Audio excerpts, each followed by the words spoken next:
Welcome back to the Outlet Podcast with Gabe and Eric. This is Gabe. And I'm Eric. So before we get into today's content, we would just like to let you guys know that we are putting time-stamped links in the comments. So if you ever get bored of what we're talking about, just go down into the comments and select the link of the next topic so you can, skip any sort of boring discussion. Yeah, it's a good resource because sometimes we'll go off on long rants and, after a while you might think, well, what the hell are they talking about? And we also don't know what the hell we're talking about. Yeah, exactly. So you might as well just skip on to the next Skip on to the next topic. Yeah. So today at the top of the show, I wanted to talk to you guys about the cover story from this last week's Washington Examiner, which talks about China's response to the crisis, and the title they've given it is "Crime Against Humanity," and it's a picture of Xi Jinping in Maoist garb, saluting over the graves of what looks like thousands of people. Right, so it's clearly an anti-China article, which aims to slander China's response to the virus and just generally blame China for the effects that we're feeling from this. That's virus. quite a title. It's quite a title. That's quite a Crime title. Against Humanity. I mean, if you compare, what's happened to, other events in the past that have been called crimes against humanity, like Holocaust. the Holocaust, Yeah. the Chernobyl reactor getting destroyed, Sure. right? Genocides all across the world. The Communist Revolution. Yeah, or something like that. exactly. Like there's the cadre of events that are being grouped in with the Chinese response to the coronavirus is pretty intense, and I would basically that's a bold title. it's a bold title, right? And in many ways, the critique provided by this article is correct in many ways, right? And I'm going to go through the three main charges given by the Washington Examiner against China, but then we're gonna look at it really in a little bit more of an analytical light and look at are these charges valid? In many ways they are, but also is the Chinese government alone in doing these reprehensible things, right? So the first charge provided by this article is the silencing of whistleblowers, right? That dozens of doctors, journalists, and whistleblowers have attempted to raise the alarm about the coronavirus, yet they were silenced or intimidated by authorities, right? Now this claim does have a lot of evidence to it, right? Several Chinese doctors and journalists have been reprimanded by the government for what the government calls spreading rumors, right? And the most famous of these cases is a doctor called Li Wenliang. And he was a doctor that was working in Wuhan, and he famously sent a chat to a WeChat group message telling these other doctors that the disease that they were dealing with was SARS coronavirus, right? And at the time, it was believed that this coronavirus was a different disease than SARS, yet in these past couple weeks, scientists have determined that coronavirus is in fact a strain of the SARS disease. Okay. So in hindsight, he was right? But going through his timeline, the general claims made by this Washington Inquirer do not match up exactly with the timeline of how the Communist Party reacted to this whistleblowing, right? Mm-hmm. So one day after Dr. Li sent this group message, the Chinese government, both in Wuhan and nationally, recognized coronavirus as a threat, and they notified the public that they were taking precautions against it, right? And Dr. Li was charged with a minor crime, right? Which entailed either a penalty of 500 yuan, which is less than $100 in American money, or 10 days detention, right? However, a week later, the government retracted this punishment and instead issued a warning letter for Dr. Li to sign, which he did. And then a couple of months later, after he got sick and died, the government retracted that warning letter and sent an official apology to his family, saying that they were wrong in their actions and that he should not have been reprimanded for what he did. Really? Right. Okay. So I mean, it sounds like they didn't do anything. Right. It wasn't like the way that this clamped down on whistleblowers, which is happening. Right. He did get charged with a crime, and he did get a warning letter, but it seems to be being blown out of proportion by the American media to villainize the Chinese government. Well, okay, so basically they're trying to say that the whistleblowers in America, well, the reporters, we'll just call them reporters in America, are basically saying that this guy, Dr. Lee, was somehow silenced by the CCP in spreading the news of the coronavirus. Yeah. Which he was to an extent. To an extent. But the way that they're projecting it is he was like imprisoned. Imprisoned or even killed, some Or of even them killed. imply, right? That he got this virus and died later from it. And the implication perpetrated by many American journalists is that he got the virus from the Chinese government and that he was inadvertently killed by the Chinese government, when in reality he got the virus from treating coronavirus patients and died from it the way many American nurses and doctors have died. Right, so that's just one specific case, right? But the claim that the Chinese government is silencing whistleblowers is true to some degree. They are placing restrictions on information, and they seem to be intimidating people that have tried to come out with information in the past without the official sanction of the Wuhan government, the Hubei government, or the national government, right? So in some way this claim is correct, right? And so let's move on to the second claim, right? That the Chinese government is underreporting death and case numbers. Right? I believe that. Right, and it seems like an easy thing to believe, right? The American people seem to have been pressured into not believing anything that comes from the Chinese state, right? In all of the, or in a majority of the articles published about China's numbers, the numbers are always prefaced with a statement saying that the Chinese government has shown a pattern of falsifying data, right? And then they show those numbers. So the implication is that these numbers are false, right? They're underreporting. They're underreported. And yes. in reality, I have really no way of knowing whether or not these numbers are accurate or not, right? I am not in Wuhan. I cannot take my own personal tally of all of the cases and all of the deaths. However, I think that, yes, in some ways the government may be underreporting these numbers, right, in order to maintain social order, right? But I think that the public-facing numbers and the internal numbers, there may be a disparity there, right, between what the government reports to the outside world and to the press and the numbers that they have internally. But the question I would like to raise is, if the government is acting sufficiently to stop the amount of internal numbers that they have, which could be 0 or could be some number above 0. I don't know. But if the government is acting to treat those existing cases, which I don't know if they exist even, but if they are acting in that way, does that distinction matter in terms of fighting the coronavirus, right? Does the government lying about those numbers publicly actually hinder their fight against the coronavirus if they are taking all necessary actions to combat it internally? Well, okay, so it would depend on the actual amount of cases, right? Because if they have, the majority of cases, then that would mean that America and other countries would have to take adequate measures to prevent the spread from China coming to their countries. Right.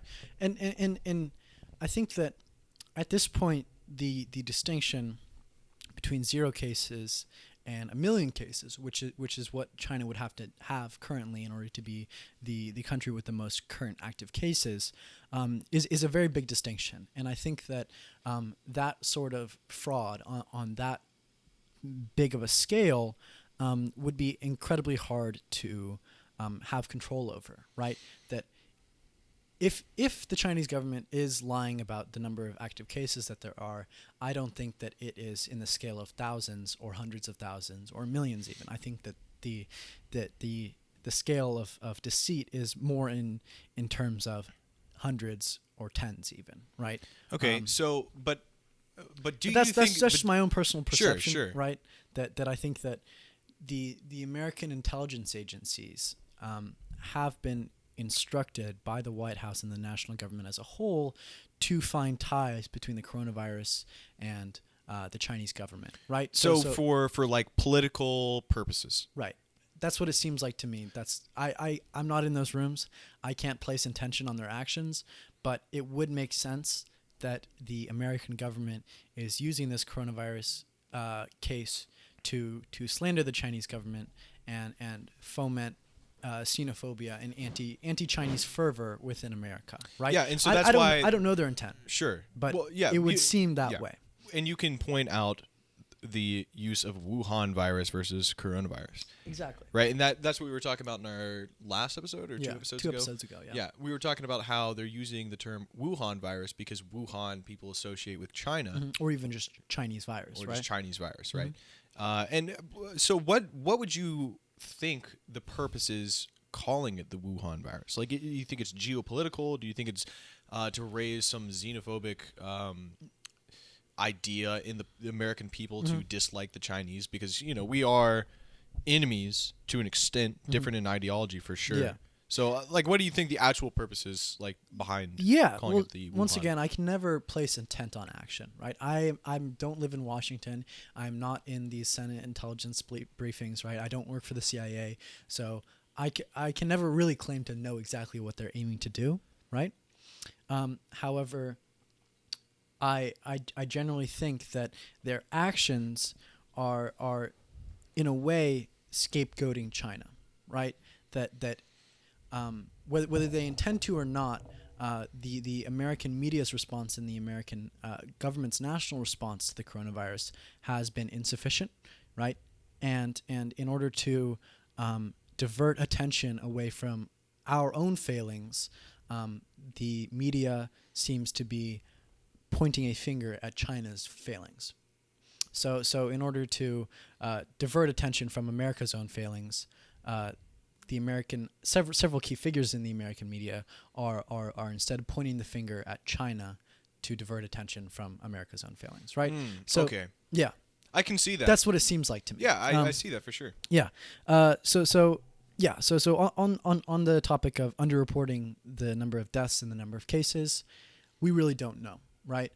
The American media and particular figures in the media have a vested interest in propagating the idea that China is lying about its figures, right, in order to divert attention from America's own failings back to China.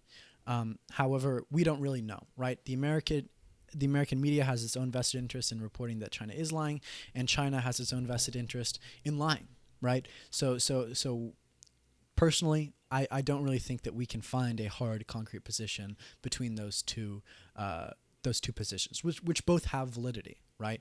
Right. So okay, so let me bring I'm this not up. I'm not really sure on that Sure. point, right? But let me bring this up, right? Because I've heard this a few times, that the Wuhan virus, well, coronavirus. Yeah. Correct myself. The coronavirus was manufactured. That it's a bioweapon used by the Chinese government. I've heard this on numerous different Republican platforms. The Rush Limbaugh show, for one. My mom listens to it, and she overheard it and told me what he thinks.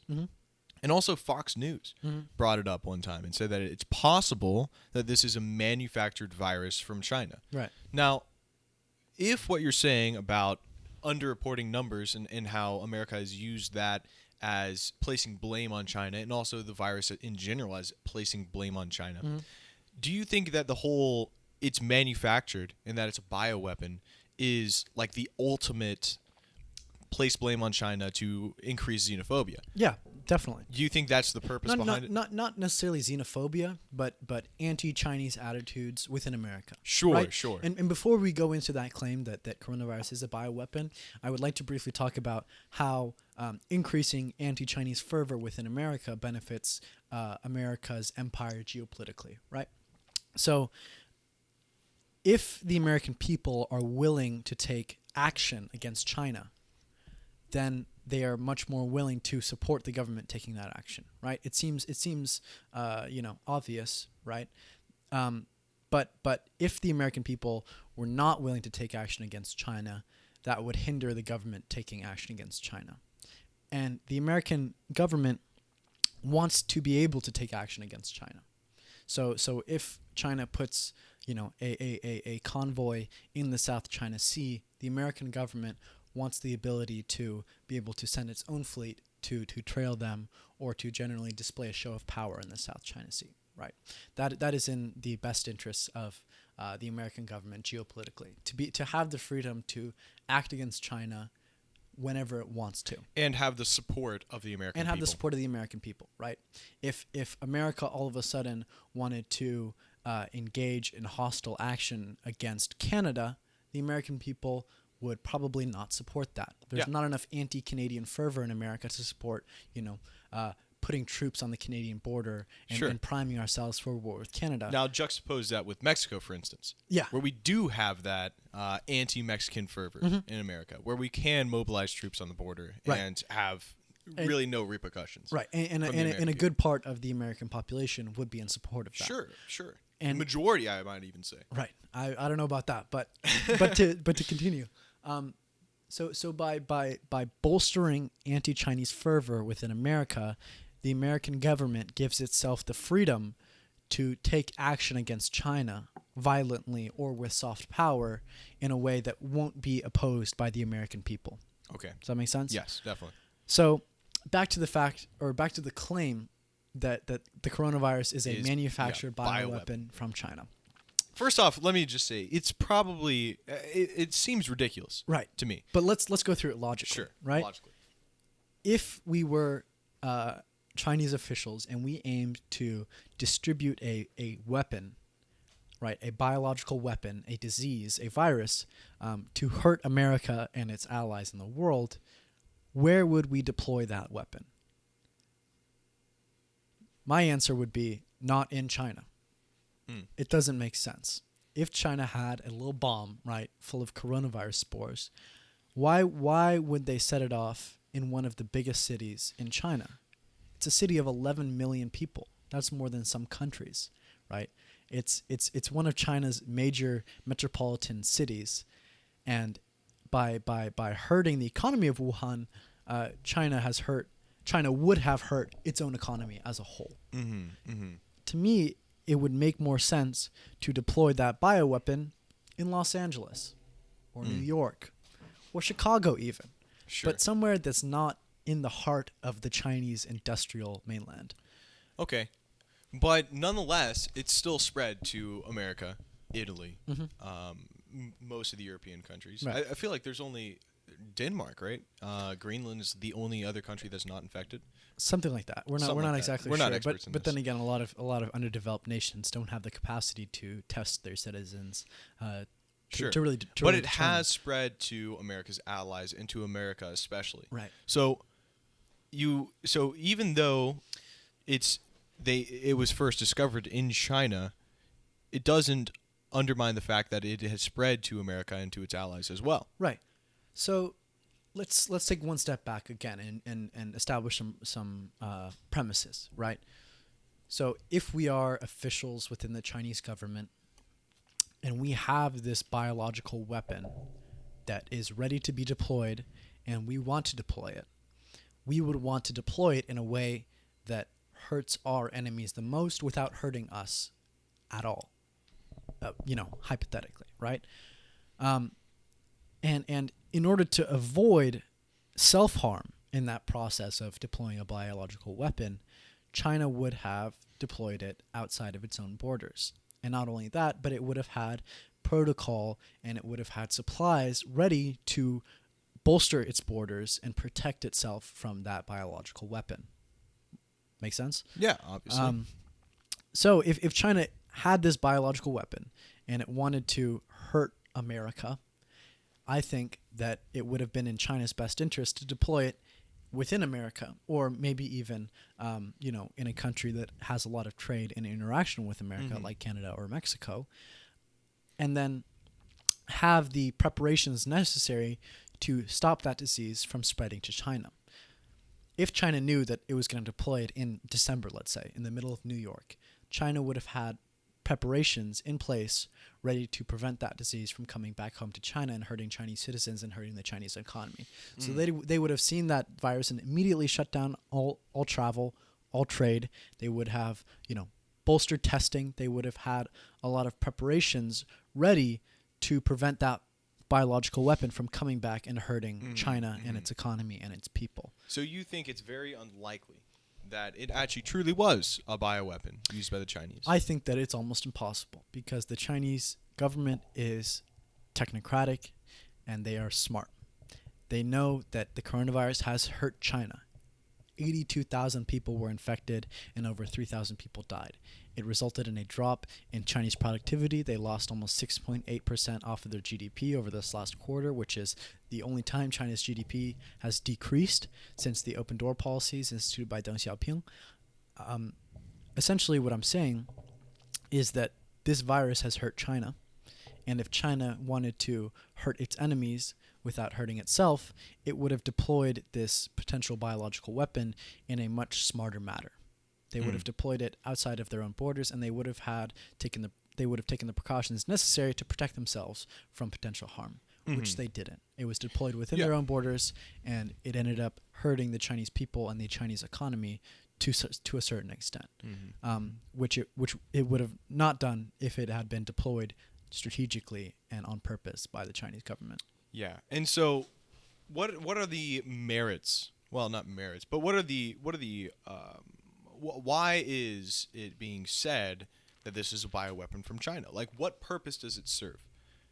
It serves the purpose of putting blame on the Chinese people for, like you said, having a greater American population accepting action against potential Chinese, just geopolitical threats, right? So helping America influence China's trade in some way, or you know what I'm trying to say? Giving America the freedom to take action against China. That's right. That's right.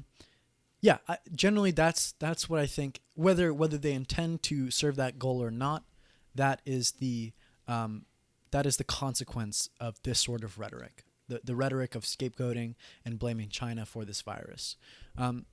Also, I think that it's important to look at the idea of scapegoating. That scapegoating is a concrete way of diverting blame and diverting pain, because a lot of people see now that the American people have been hurt by this virus. The most. 26 million people have lost their jobs. Tens of thousands of people have died. Over 1 million people have been infected. Stock markets have crashed. The American people are hurting. And when people hurt, they need to assign blame to someone. The American people know that it's not their fault they got this virus. If you work in a factory and you got this virus, it's not your fault you got this virus. It's somebody's fault. To some extent, right? Yeah. That's the thought process that is gone through by most people. And blame has to be assigned somewhere. And to me, the two options that are given to the American people is either to assign blame to American officials and the American government, both at national and state levels, or to an overseas threat. And it's easier to place the blame on an overseas threat than it is the American officials. That's right. And not only that, but it's in the interest of those American officials to propagate that. The Trump administration doesn't want to be blamed for this catastrophe, so they end up scapegoating China. Now, I don't know if that's their intent. Is there a third possibility? Sure, but that is the effect of this sort of rhetoric. That's right. So is there a possibility of a third option where there's actually no blame to be placed anywhere, and that this was just a natural occurrence that would have happened otherwise? Well, I think, and the second part to that is, does it even matter, right? Because even if it was from naturalistic causes, like this was, like the Spanish flu, for instance, even if it happened just naturally, would humans still want to place the blame on somewhere and use it as a scapegoat instead of at home on their elected officials, even if it didn't specifically, although it did come from China, we know that, but even if it was just going to happen naturally, would we still want to place the blame on China? Yeah, well, I think that that humans have a tendency to naturally place blame, especially when they are suffering and they are feeling pain that is not of their own doing. The American people and the people of the world know that it's not their individual fault that they got sick and that their grandma died from the coronavirus and that their stocks got tanked. The natural response is to place blame. Now that being put aside, let's tackle the topic of, can blame be placed or should it be placed? Is this just a natural occurrence? Does pandemic just sweep the human race every 100 years or so, and that is just an inevitable thing that we have to live with, and therefore we shouldn't place blame on any particular, institution or people. I think that the response of several countries has shown that this is an avertible crisis. We don't have to be feeling this pain. This was something that we could have averted. And I would like to point specifically to South Korea's response. South Korea and America reported their case on the same day, January 21st. That was the first official reported case in South Korea and on the United States. And if we juxtapose the two responses of South Korea and the United States, we see a drastic difference. Immediately, the South Korean government mobilized all available resources. All businesses were shut down. All schools and large gatherings were placed on lockdown. People were put into their homes at stay-at-home orders. And the government immediately began providing tests on a mass level. So they began testing as many people as they possibly could. And in doing so, they tried to track where the transmissions came from. So they tried to track down where were the hotspots of this disease and how could they effectively shut down those hotspots to prevent further infection. And that drastic action that was taken by the South Korean government has had an incredibly successful result. At this point, South Korea's cases have flatlined. They flatlined in around mid-March. And as a result, their death level has capped at around 5,000 people, which pales in comparison to the U.S. death rate. And to me, the juxtaposition between those two responses, between the American government's response, which we are all well aware of, it took several months for the government to institute any sort of quarantine or stay-at-home order. It took months for them to really publicly announce that this was a real threat to people's lives. And even as it was becoming a threat to people's lives, they constantly negated that threat and ensured the American people that there was nothing to worry about and that they should feel safe. Mm. Yeah, and it was really at the end of March when we first, maybe the beginning of March when this whole thing got really serious. Mm-hmm. And, that was the only thing people were talking about. Mm-hmm. Although we knew about it January. In January. We knew about it in January. It's now end of April. It's May. Oh, it's May 1st today, yeah. Right. Oh, it's May 1st. It's been 5 months. A little bit less than 5 months. 4 months and give and take a half or so. Well, the first reported case in China, or when China announced that they were dealing with this coronavirus, was December 30th. So you could say it's almost exactly 5 months since the world became aware of this threat. Okay. And so America's response, you would say, has been awful. I mean, there have been merits to it. Certain states have taken up the responsibility of preventing this disease. I think California, for California has done pretty exceptionally, I would say. Mm-hmm. We still have cases, we still have deaths, and the people of California certainly have not come through this crisis unscathed. However, I think that our state government has done relatively well compared to our national government and other state governments in response to this virus. But back to the point that I was making.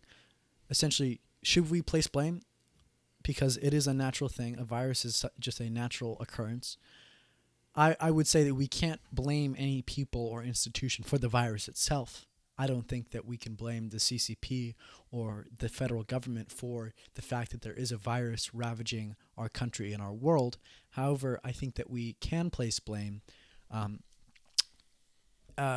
based on the response of those various institutions. Mm-hmm, mm-hmm. If an institution responded poorly and negated the threat that this virus posed to American lives and lives as a whole, then the people that are affected by that virus have the right to place blame on that institution that threatened their lives. Mm-hmm, mm-hmm. So the blame can be not placed on the actual virus itself, but on the responses to the virus. That's what I would say. Yeah, and I agree with that too. And a lot of people don't actually understand the full response of, and myself included, don't really understand the full response to the coronavirus by, the American officials, especially, the Trump administration. And all we're really seeing are the effects of the response, but we're not actually understanding how it was done. We know that there's being trillions of dollars pumped into the United States economy, and it's been artificially increased the stock prices and has helped companies stay afloat.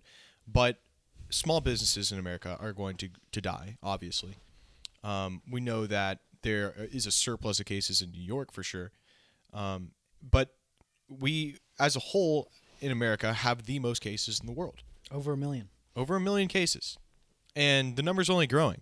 And we don't know if we've peaked, if we've not peaked. The estimations are that we have peaked and that we're going to come down after this. But yeah, well, let's look at that briefly. Have you heard that as well? That we're at our peak right now? That's what I've heard. However, I think that idea is generally propagated as a response to the fact that cases are going down, and the rate at which cases are going down it's not the cases are going down, but the cases have plateaued, and the rate of infection has generally plateaued. However, I don't think that plateau is a response to the fact that we've dealt with it and we're done with it and now we're in the end zone. I think that what we're seeing is a result of the fact that social distancing has worked, and that having people stay in their homes and quarantine is working. That's why we're seeing that plateau. However, in response to that plateau, many state and local governments are simply ending the stay-at-home orders. Yeah, because, I mean, being quarantined sucks. Like, I haven't had... I look forward to this podcast every week. I was telling you earlier, because this is like the only human interaction other than my family I have every week, right? Like, it's seriously affecting the mental states of people. Like really. And, I think of your health broken into mental and physical, right? And your physical health is deteriorating because you're being inside and you're not outside and walking and doing the normal physical duties that you have every day. And your mental, for sure. Like, if you're not talking, if you're not engaging in, learning, and human conversation, it really affects your mental state. Definitely. And so the generator is not spinning, right? Like, you're not learning, you're stagnating. And when you do that, when the generator is not spinning, you get depressed. And so I can completely see how these governors are really have a lot of pressure put on them to lift the quarantine. Definitely. Because people are upset and they're angry about it. But the question is whether or not we should sacrifice the mental and physical health of the people in order to stop the spread of coronavirus, or lift it up completely and let people continue with their daily activities. And I feel like, it's a hard dichotomy. It's a really hard dichotomy, and I don't know what the right answer is, because Definitely. I want to go back to school and Definitely. I want to, see my buddies. As do I.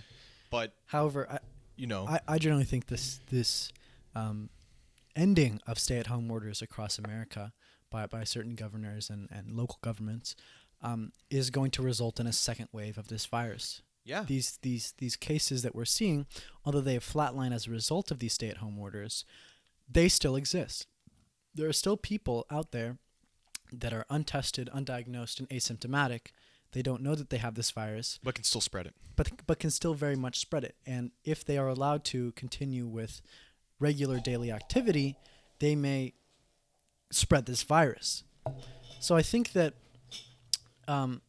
we really are at a crossroads right now, where we're seeing the positive results of the stay-at-home orders, and yet we are interpreting that as our victory over this virus. We won, we beat it, it's over. However, I think that we need to learn our lesson from that victory, that we say that, listen, we won this battle by using stay-at-home orders, but we haven't won the war. The war isn't over, and if we negate what we have learned from the success of these stay-at-home orders, we risk putting tens of thousands, if not hundreds of thousands of Americans at risk of dying from this virus and prolonging its effect on the American economy for a year even, or 2 years, or 3 years. And I think that we're already hurting right now. We've seen our economy tank. 26 million people are unemployed. We've really gotten hurt by this virus and our response to the virus. However, if we do not crush this virus right now, we're going to continue to feel its effects long into the future, and the American people are going to continue to suffer as they have been for the past couple of months. And healthcare isn't super good in America as well. Not great. Not great. Right? Healthcare isn't very good. And, I'd also like to touch on how many of the businesses that you go to before the coronavirus are going to go out of business, right? Like all the places that you would go eat lunch at. I heard an estimate of 30% of restaurants are going to be closed down as a result of the coronavirus. Yeah. Because you can't just hit the off switch when you're a restaurant for 4 months, 5 months. And they rely on daily income to provide their workers with wages, To pay their rent. to actually have the resources to make food. And after this is all over, we're going to have a real gratitude for an appreciation for just our normal activities that we took for granted, like taking a walk in the park or going to the beach. I'd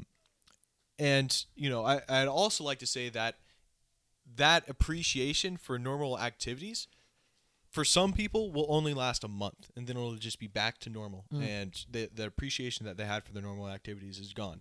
But I would try and say that, if you can, once you have that appreciation, if you can continue that appreciation, you'll just be a happier person. Definitely. I know this is kind of a weird side point, but I took for granted, just taking walks and going out with my buddies on Friday nights and things like that. So if and when the virus and the lockdowns close, having a renewed appreciation for normal activities will help you. Definitely. Yeah. But to sort of go, we got a little sidetracked there as we do. As we do. So to sort of go back to this article written by the Washington Examiner, Crime Against Humanity, talking about China's response to this virus. We've discussed two of the points: the silencing of whistleblowers and the underreporting of the death and case numbers.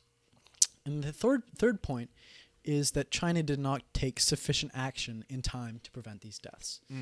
And this is backed up by a lot of evidence. There is a lot of merit to this point. Some sources say that the first case of coronavirus appeared in China on November 16th. Now, other sources have said that that is too early of an estimate and that it really appeared in mid to late December. However, there is some disparity there. But what is known is that there was time between the first case that appeared and the spread of the coronavirus and the Chinese government's response to the coronavirus. It was somewhere between a month and a half or a couple of weeks. But regardless of that disparity, there was time between the first case, the first known case, and the government's public response. And a report from the University of Southampton has determined that these crucial weeks that separated the first cases and the first responses have an incredibly large impact on the end number of cases. And they've estimated that if governments had reacted 1 week earlier, they could have reduced the number of cases by 66%. If they had reacted 2 weeks earlier, by 86%, and 3 weeks earlier by 95%. Wow. So this time disparity between the first cases, the first known cases, and the first responses is an incredibly important period of time. And we have seen that the Chinese government did fail to act within that short period of time. And in addition to that, one of the main things that was propagated by the Chinese government during early January until around January 20th was that this virus is not spread from person to person, that there is no person-to-person spread, and that it is only spread from eating contaminated meat or contaminated food. And that was something that was propagated long after the fact that the Chinese government and Chinese authorities knew that that was not the case. They knew that this was spread person to person, yet they reported otherwise in the national media. So that's one example of the Chinese government not taking sufficient action. However, on the flip side of things, China did take drastic action in response to the coronavirus. Once the national government recognized the coronavirus for the threat that it was, they took drastic action. And during this time of action, American authorities criticized them for acting too broadly. American officials were reported as saying that these actions were authoritarian and draconian. And what actions they were talking about were the quarantine of the entire city of Wuhan. They put the entire city on lockdown so that nobody could leave or come in. In addition to that, they ceased a massive amount of business production. They shut down factories, they shut down travel, and they shut down transportation across Hubei and the entire country as a whole. When they were doing this, the American government consistently criticized them for taking too broad actions. They called these actions authoritarian and draconian, as I said. However, we have seen in hindsight that these actions did put a serious stop to the spread of the coronavirus and did result in the significant decrease in the infection rate and the overall number of cases of the coronavirus. So China was able to essentially come out of the battle of coronavirus months before the rest of the world did. It took them 2 months, January and February, of extreme lockdowns, extreme measures, locking people in their homes. However, those draconian measures resulted in a drastic decrease in the rate of infection and a decrease in the rate of spread. That's right. And I think it's also important to mention how the structure of government affects the response to the coronavirus, right? Because in America, we always care about our freedom and our rights. We have a right to do this. We have a right to do that. We have our freedom to get you some more coffee. Yeah. Freedom to go get a haircut, freedom to get my nails done. Freedom to do whatever I want, right? That's the American dream. I can do whatever I want because I'm free and I live in America and I'm free. Juxtapose that with China, which is you're free to an extent, but the government has ultimate control over all the decisions that you can make in your life. And if the government says something, you have to follow it in every order. So to an extent. To an extent as well. But just broad conception, right? So the response to the coronavirus in China is easier for the government to do than it is in America because they have that authoritarian structure already, that the CCP is in control.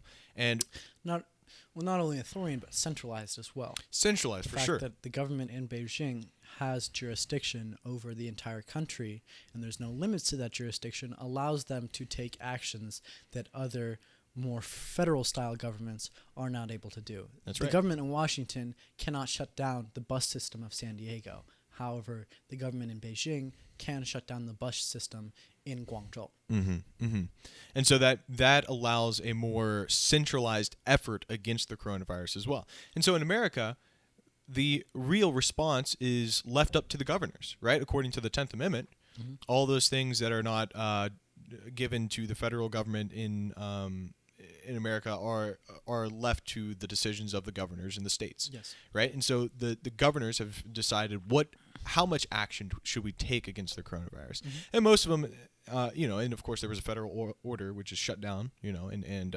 stay-at-home orders. But it's really left up to the governors. And so Georgia, for instance, is wanting to reopen. I don't know if they've already done it or not, but they have. They've done it, right? And so the difference of government really affects the response to the coronavirus. And when you have a more centralized country like China, they can take more drastic measures more rapidly and more effectively too. Definitely. And so, and when you're talking about South Korea versus the United States as well and the response there, it's also important to mention how the United States is a much larger country, much larger, and we don't have complete control over every region. The federal government doesn't have complete control over the goings of the state. Yeah. And it's left up to the governors. Yeah. So there are distinctions between South Korea and America. That's for sure. Yeah. However, South Korea does have a federal-style government as well, with a president and a cabinet, and a federal government that is distinct from state and province governments. But just talking about landmass as a whole, it's different, very different. However, I think that China can be used as a juxtaposition as well. China is the biggest country in the world. They have 1.4 billion people. The city that this started in had 11 million people in it. If you're talking about the scale of a country as an important metric on the rate of infection or the number of infections, I think that China stands as a clear example of a large country that was able to shut down infections relatively effectively. However, I think that another important thing to consider, and we're going to get back to this article, don't worry. It's a very, very long-winded coronavirus yeah, we're going off talk, on a tangent. Right? However, I think that the interests of the American government are relatively decentralized as well, not just the formal powers, because the American government and this administration in particular is divided in many ways among the interests of various classes and various demographics. For example, the interests of the extremely wealthy were against drastic responses to the coronavirus. For example, we can take Elon Musk's Twitter feed over the past couple of weeks as a clear example of that. He has been tweeting nonstop about reopening America, ending this, draconian authoritarian, he'd call it fascism, even in one tweet, in order to open America back up. Now, you may ask, why would he want this? Maybe he is just a freedom-loving patriot that doesn't want to see No, it's American... personal interest. Right. Monetary interest. His finances are hurting as a result of these responses to the coronavirus. And him and his class might not want to see as drastic of a response because they themselves are personally insulated. The wealthy can afford to take several weeks off of work and stay away from people that are infected. However, they're not as at risk as the working class people of America that they depend on to uphold their financial portfolios. Sure, your gas station employees, Right, your right. grocery store employees. Right, the people that are most at risk. Yeah. And because of that disparity in interests within the American government, the response by the American government becomes a little bit more muddled. You have, on one hand, people in the government that are genuinely utilitarian. They want to see the best thing for the most amount of people, and that means strong response against the coronavirus. That means stay-at-home orders. That means mass testing. That means shutting down business for a temporary period in order to stop the spread and stop the rate of infection. On the other hand, you have people that are influenced by the wealthy, people who have a vested interest in making sure that wealthy political donors maintain their wealth. Like Elon Musk. Like Elon Musk or Wilbur Ross, for example. Or Bill Gates. Yeah. But Wilbur Ross is the Commerce Secretary in the Trump administration. And he worked in the Federal Reserve for a short period of time. However, most of his career was spent in Wall Street, in the large banks. So he himself is incredibly wealthy, and one might say that he represents the wealthy financial class of America. And his response to the coronavirus in mid-March was that the coronavirus will be good for the economy. Direct quote. He gave that Are you quote serious? in a Fox News interview. He said, not to worry about it, and in fact, it's going to boost our economy if we allow the response to stimulate jobs.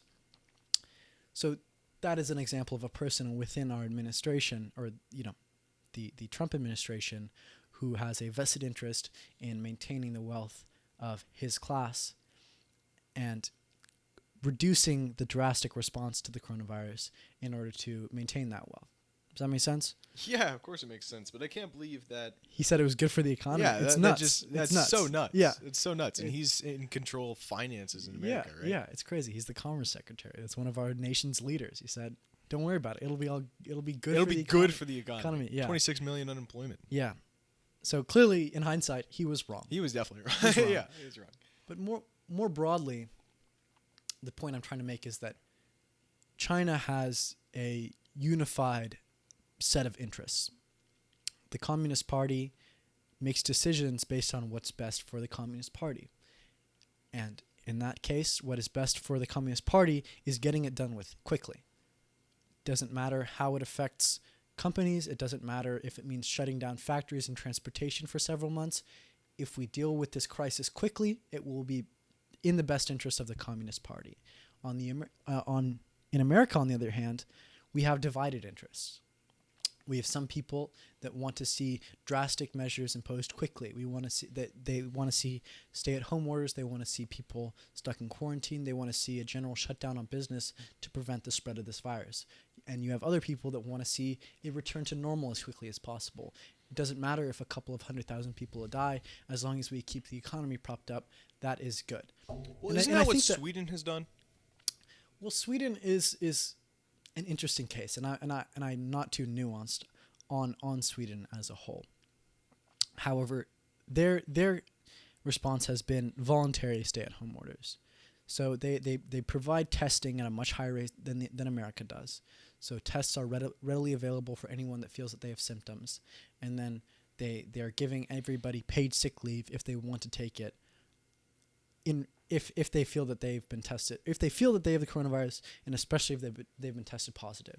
And what the government has done is they've only placed forced restrictions on the people that are most at risk for dying from the coronavirus. So that means elderly people, people that are have immune deficiencies, people that are generally most at risk.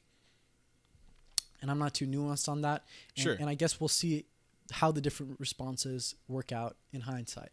Right now, I'm not really sure how it's working. Sweden certainly has less cases per capita than America does.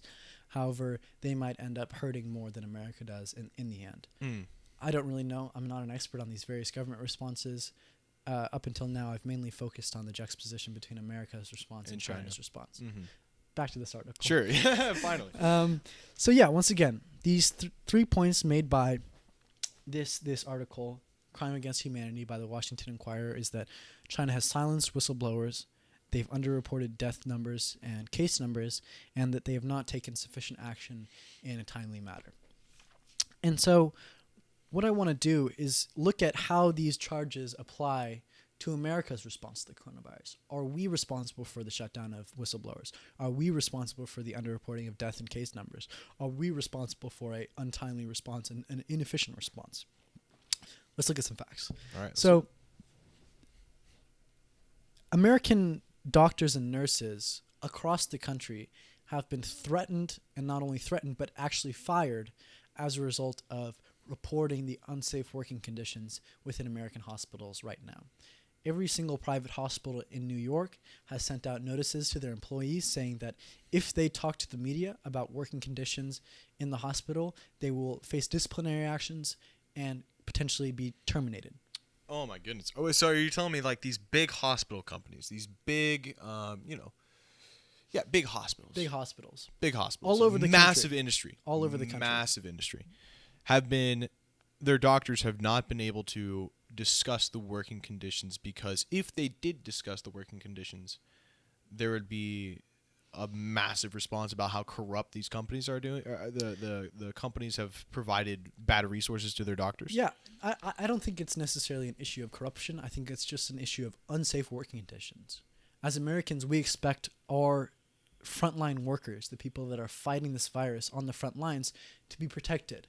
If you're a nurse treating coronavirus patients, you deserve to be protected. You are some of the most important people in our country right now. However, hospitals don't have the resources to protect those frontline workers.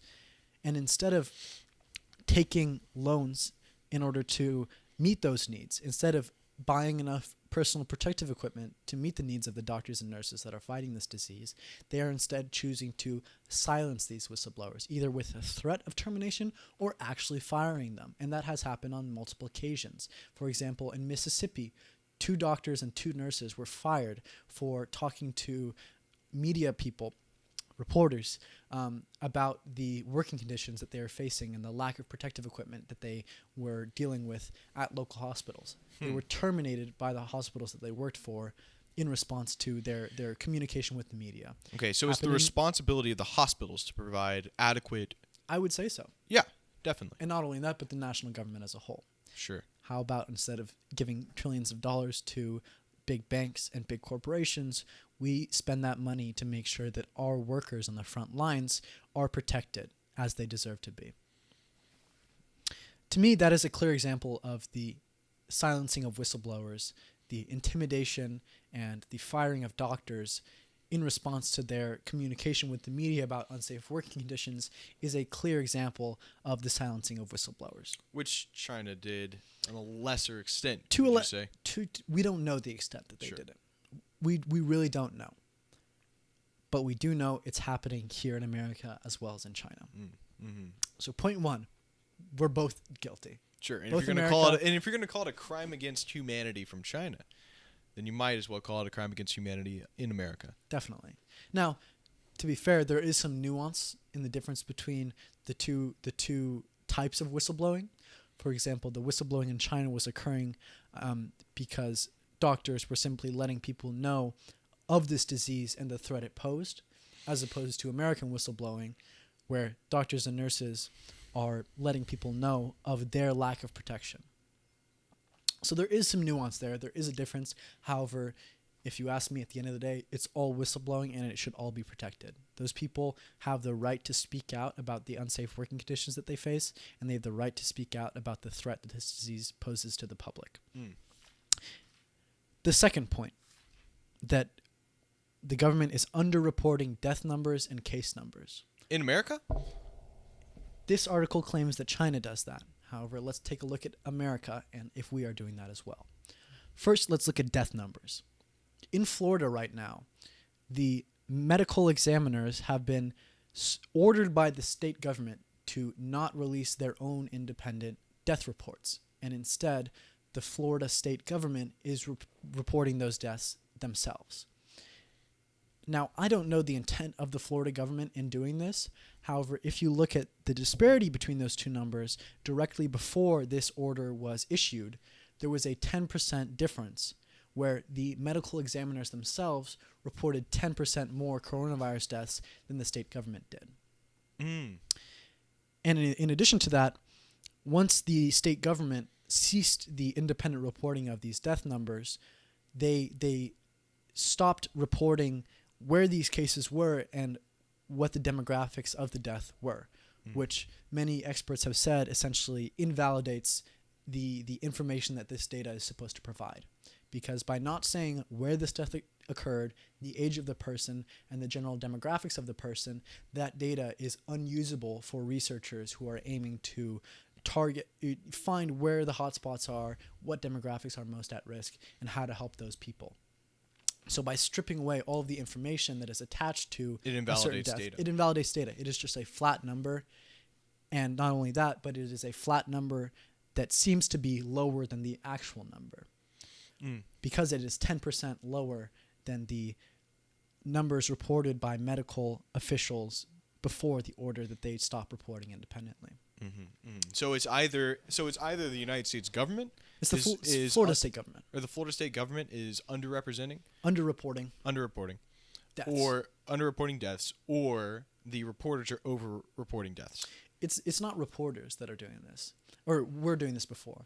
They were medical officials. Medical officials. So the people that worked in the morgue or in the hospitals at each county would release their own report of the deaths, the demographics, and the locations of those deaths in order to provide data for researchers. However, once that disparity was noted by reporters, they say, hey, listen, these independent reports are actually 10% higher than what the state is reporting. The state responded by not allowing them to report their own independent numbers. So do you think it's happening on purpose? I can't place intent on their actions. However, to issue that order and to forcefully stop the independent reporting of death numbers requires intent and requires action. This is not something that can be done passively.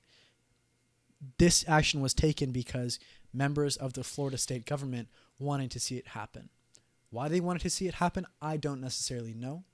However, it seems like to me they did it in order to cover for their own incompetence and to underrepresent the threat that this virus poses to Floridians.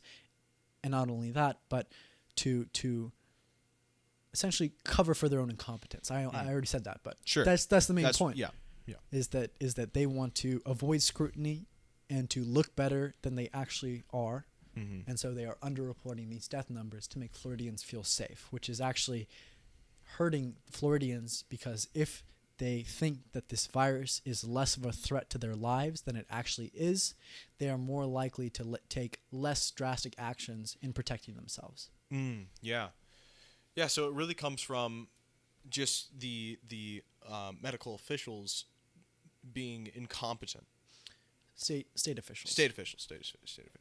Yeah. The state officials being incompetent in reporting numbers and not providing adequate data on the scope of the virus in their area. Definitely.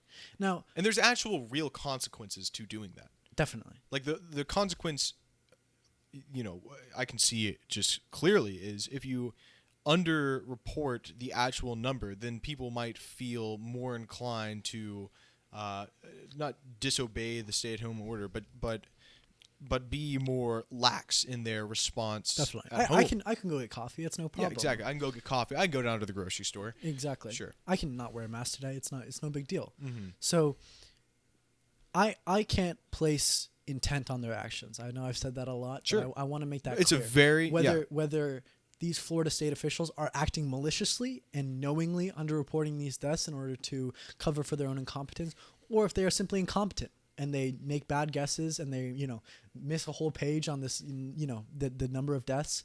I don't necessarily know. However, the result of it puts Floridians in harm's way and does what this Washington Examiner article claims that China is doing: underreporting deaths and underreporting case numbers. Mm-hmm. So now that we've talked about deaths, and that's just one state's example, Sure. we are not aware of all of the other states. For example, some other states don't have that separation between medical examiners and state governments reporting. Florida had that distinction and had that separation of powers until the state government stepped in and took control of them. However, some states, especially ones in the South like Louisiana and Alabama, don't have that separation to begin with. It is just the state that reports those numbers, and as citizens, we have no real way of knowing whether those numbers are accurate or if they are doing what Florida is doing and underreporting those numbers in order to make themselves seem less incompetent. Yeah, and if you underreport cases, it makes you seem like you're handling the coronavirus better than other states. Definitely. It makes you appear better than you probably are, right? And so there's a real reason. Of course, like you said earlier, we can't place intent, but I can completely see how the states. It's in the best interest of the leaders of the state. Exactly, to appear better than they actually are. But it comes at the cost of the lives of the people in that state. It comes at the cost. Exactly. So that's just deaths in particular. However, we also need to look at cases, because that's another part of the criticism that this Washington Examiner article makes against China, is that they are underreporting cases. The final number of cases reported by China was 83,000. That was the max number of cases. That was their peak. It seems like not a lot compared to the million that we have now in America. And compared to the 1.4 billion people that they have. Definitely. It seems like there should be some disparity there. However, let's look at America ourselves. A University of Texas in Austin made a report that only 1 in 10 of the coronavirus cases in America are actually reported. And that is a result of our lack of testing at a national and state level. Our national and state governments are not testing people at the rate at which they should. Tests are unavailable, and that they are only provided to those that have enough money to pay for them, because it is attached to health insurance. Definitely, and also they're inaccurate. In many ways, from what I've heard, they're very inaccurate. There are people that have it that test negative, and there are people that don't have it that test positive. So by looking at that number, that only 1 in 10 people that actually have it have tested positive and are recorded as being tested positive, would mean that we have 10 million cases here in America. Now, do you think that's a very valid estimate? I'm not sure. I didn't look into the specifics of that report. However, it is a reputable university, and I know that it was a peer-reviewed article that was published by these researchers. So it did go through a vetting process to make sure that the logic was sound and the way of finding that number was relatively sound. I didn't verify it independently. However, I trust that the scientific community here in America would not let a potentially wrong and destructive argument go to print without any sort of verification. Yeah, and obviously, first off, to think that all the cases that we have are the reported cases is wrong. Mm-hmm. There are certainly cases that people have in the United States that haven't been tested and are spreading the virus who knows how many times. Definitely. Right? So I think it's reasonable to assume that there are more cases than are reported, for Definitely. sure. To how much more? We don't know. We don't know. But we know it's more. We know it's more, for sure. And to take New York in particular, which is the epicenter right now, they have a extreme lack of tests. The hospitals in New York are severely deficient in their testing capabilities and the amount of tests that they are able to provide. And as a result, all of the at-home deaths that occur as a result of the coronavirus go unreported. And the New York Times reported independently that there are around 180 to 195 people every single day that die in New York as a result of the coronavirus that go unreported because they died at home. How many? 180 to 195. Around 200 people every single day die at home. At home because they don't have the health insurance required to go to the hospital and seek treatment. And therefore, because they die at home, and the morgues don't have the ability to test all of the deaths that are coming in, they go unreported. So there is an additional almost 200 people every single day that die in New York that are not counted in the official tally. To me, that's a clear example of America's national government and our state governments underreporting death numbers and case numbers. Jeez, man, that's that blows me away. And I feel like New York is a lot more susceptible to spreading the virus, for sure. Right, because so many people everybody is living in extremely close proximity. Extremely close proximity. And so, I mean, it just makes sense that New York would get a rapid surge in cases, and is now it has been the epicenter for some time now. But 200 cases a day, deaths unreported. Now, my question is, why don't these people just go to the hospital? One, because hospitals are overburdened. There's only a set number of ICU beds that these hospitals had before the virus. So they have a set capacity of the number of people that they can treat at a certain time. And these beds are full. So in response to that, the hospitals have to implement some sort of rationing system. Who decides who gets a bed? We have way too many people that need a bed, yet we only have a limited amount of beds. So the default rationing mechanism implemented in private hospitals is ability to pay. If you don't have the ability to pay, there is someone else that has the ability to pay. The person that has the ability to pay will be given priority over the person that doesn't. Now, that's just one of the evils of capitalism right there. Just on full display. Sounds like a crime against humanity to me. Sounds like a crime against humanity. I agree with that, for sure. People are being left to die at home with their families because they don't have money. Because they're poor. Because they're poor. Right? You should die because you're poor. That is essentially what the American healthcare system is telling the people of New York. And not only that, but by not allowing these people to be quarantined in a safe area like a hospital, they are allowing those people to potentially spread the virus even more. If you're stuck at home with 6 members of your family and one person is terminally ill from this virus, chances are that everybody in that family is going to get the virus. Yeah. So this goes back to where blame can be placed. So in South Korea, on January 21st, as soon as news was reported of the first reported case, the government immediately began to expand ICU capacity. They began to expand the capacity of hospitals to treat patients in intensive care units. And this resulted in hospitals not becoming overburdened. This resulted in hospitals not being overburdened and still having the capacity to treat coronavirus patients. This is one action that could have been taken by a government that wasn't taken here in the U.S. We knew on January 21st that this disease was in America. Yet our national and state governments chose not to address it as a threat and chose not to expand the capacity of our hospitals to treat a potentially large amount of people. And this is a serious factor in the high rate of death that we've seen here in America. Because of that lack of action, people die, and the rate of infection increased. Mm-hmm. So the blame can be placed on America's response to the coronavirus. Lack of response. Yeah. Lack of response. And so this brings us to the third point, the third criticism in this article, that the Chinese government did not take efficient and did not take timely action in response to the coronavirus. They waited a certain period of time before making drastic actions that were required. This is backed up by fact. China did wait a certain period of time before taking effective and efficient action against the coronavirus and its spread. However, let's take a look at America. This is something that we've talked about time and time again on this podcast, is America's response to the coronavirus and how in many ways it's been lacking and insufficient. Once again, is to establish the facts. The first death, or not the first death, but the first reported case in the U.S. was on January 21st.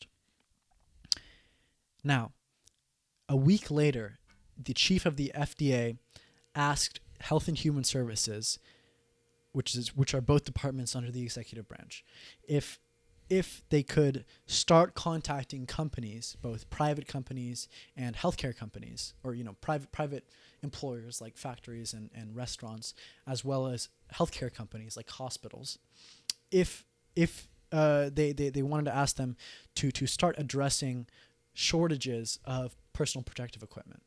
However, Health and Human Services said no. The FDA is not allowed to contact these companies to get them to bolster their stock of personal protective equipment. This was back in January, before this virus had reached its full potential, before we saw the number of cases that we'd seen. Before it had reached as widespread as it is today. Right. So I think that is one instance that could have had a serious impact later on. If the FDA was allowed to contact companies, both non-healthcare and healthcare, in order to get them to bolster their stocks of personal protective equipment, we could have seen a larger stock of personal protective equipment available for both healthcare workers and non-healthcare workers. That means that we wouldn't have had stories about nurses wearing trash bags. It means we wouldn't have had stories about doctors not going into mass in a hospital full of coronavirus patients. That means we could have saved lives, both of healthcare workers and non-healthcare workers. However, the Department of Health and Human Services decided to not allow that to happen. I can't place intent, whether this was maliciously done or whether it was done because of pure incompetence. I don't know. However, it was done and it cost American lives. I think it's also important to mention that when we say maliciously, it's because when we say maliciously, we're saying we're valuing economic gain over human life. That's right. That's what malicious intent in this case, right? We would rather continue making money than shut down operations to save lives. That's malicious intent, right? And whether it be Tyson Foods, for instance, where they get a contaminated supply of meat and they still send it out, right? Because they want to continue operations. That's malicious intent. Putting private profits over human lives is malicious. We can agree on that. We can agree, for sure. And many of the actions taken by our state and national governments fall under that category, where our leaders, whose job it is to protect us and our health and our safety, chose instead to ignore warning signs in favor of upholding private profits of some of the wealthiest people in the world. And it's in their interest, too, because those rich few in America supply, not supply, but they pay wages to the lower class, right? And so it's in America's interest to continue that because they are dependent on those companies to provide, to give money to the poor, or not to the poor, the middle class. The working class, yeah. The working class. Yeah. However, that is a function that we could have easily filled as a country. We have given $4 trillion out to every single, or not every single person, but just to companies themselves. Why wouldn't we just give them to the workers? I mean, think about it. We're getting $1,200 Trump bucks, or whatever, $1,200 Trump bucks, and like $400 per child that you have, or whatever. And there's a cap to it too. If you make over $250K, then you don't get the aid at all. But instead, these companies like Ruth Chris is getting $20 million. Carnival Cruise Lines Carnival Cruise Lines getting a crap ton of money. Right. The airlines getting a crap ton of money. That money could have been spent on the people that are hurting and suffering as a result Sure, of or our even lack the of medical, response. or even the medical Right, workers, just- giving them adequate resources to defend against seems, getting the It virus. seems so obvious to us, right? That our government is acting in a non-utilitarian way and is acting in favor of those that have too much and won't be hurting as a result of this virus. Yet we still give them our taxes We still and give them our expect taxes, them, and we still vote for them. We Yeah. still trust them to be our leaders, even though they clearly are incompetent or malicious. Yeah, And to show one more example of maliciousness before we continue, let's look at Trump himself and the Trump campaign as a whole. Donnie Boy, our favorite. From February 10th to March 2nd, Trump held 5 rallies, each of them packing over 2,000 people into a confined space in order to boost his presidential campaign. This was when he knew, and the government as a whole knew, that coronavirus was here in America. It posed a threat to American lives. Yet the Trump campaign chose instead to put their personal success and the success of the Trump campaign in November above the health and the safety of the American people, especially Yes. their supporters, the people that they are supposed to represent. They put their own success over their health and their Yes, safety. and let me add this too. To think that the CIA didn't know about this virus months ahead of other countries is wrong. The CIA, I can't say for certain, but I'd say it's very likely that the CIA knew the scope of the virus and its potential threat before many other countries could, because that's how good our intelligence agency is. We knew that this was a very, very likely threat to the American health and the American economy way before, and we could have adequately defended against it for sure. Just wanted to throw that out there. We have the ability to. Yeah. And it is simply because of either the incompetence or the muddled priorities of our leaders that we have not, and as a result, the American people are suffering. Yeah, I don't know for sure if we can even say that it was a lack of intelligence on the virus, because I feel like we probably would have had adequate intelligence to understand the scope of the virus or the potential scope of the virus. Definitely, it definitely seems that way. And in fact, It's not like it was just brought. I don't feel that it was just. No one understood anything about it, and it was just this very sudden event that it came to America, and now we have the most cases in the world. I feel like we knew the scope of it before it could have become as widespread in America. And we could have adequately defended. And in fact, to provide proof to that statement, the coronavirus and its implications have been in briefings both to the White House and to the Senate since early January.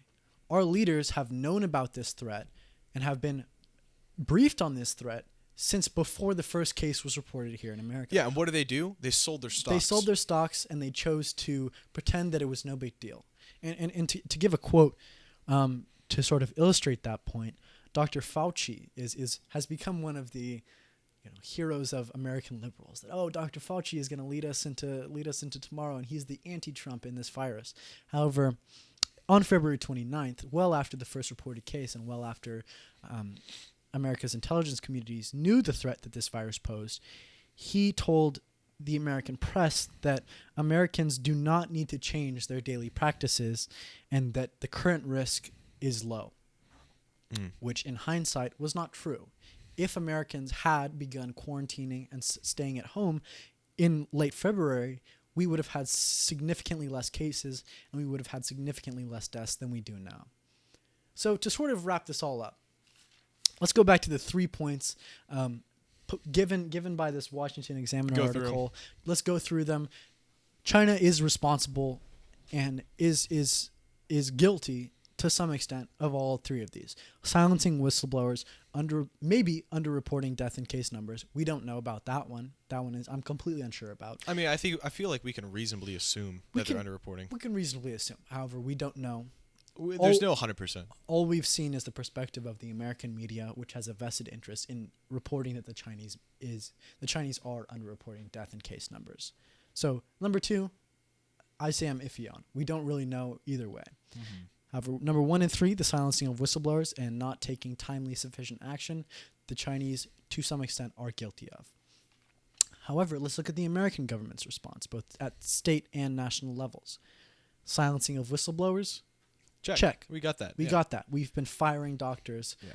and silencing medical examiners in Florida for reporting independent case numbers or Yeah. death numbers. And reporting that they don't have adequate materials to actually fight the virus head on. Right. So silencing whistleblowers, check. We're doing it. Number 2, underreporting death and case numbers. Check. As we saw in the case in Florida, we are underreporting the numbers of deaths. In addition to that, in New York, almost 200 people die every single day from the coronavirus and yet are not accounted for in the official tally because we don't have the ability to test them. That, to me, is a clear example of underreporting death and case numbers. Check. Number 3, did not take sufficient action in time to prevent deaths. I would argue that the American government did not take sufficient and timely action in order to prevent number of cases and the number of deaths that we're seeing now. Mm-hmm.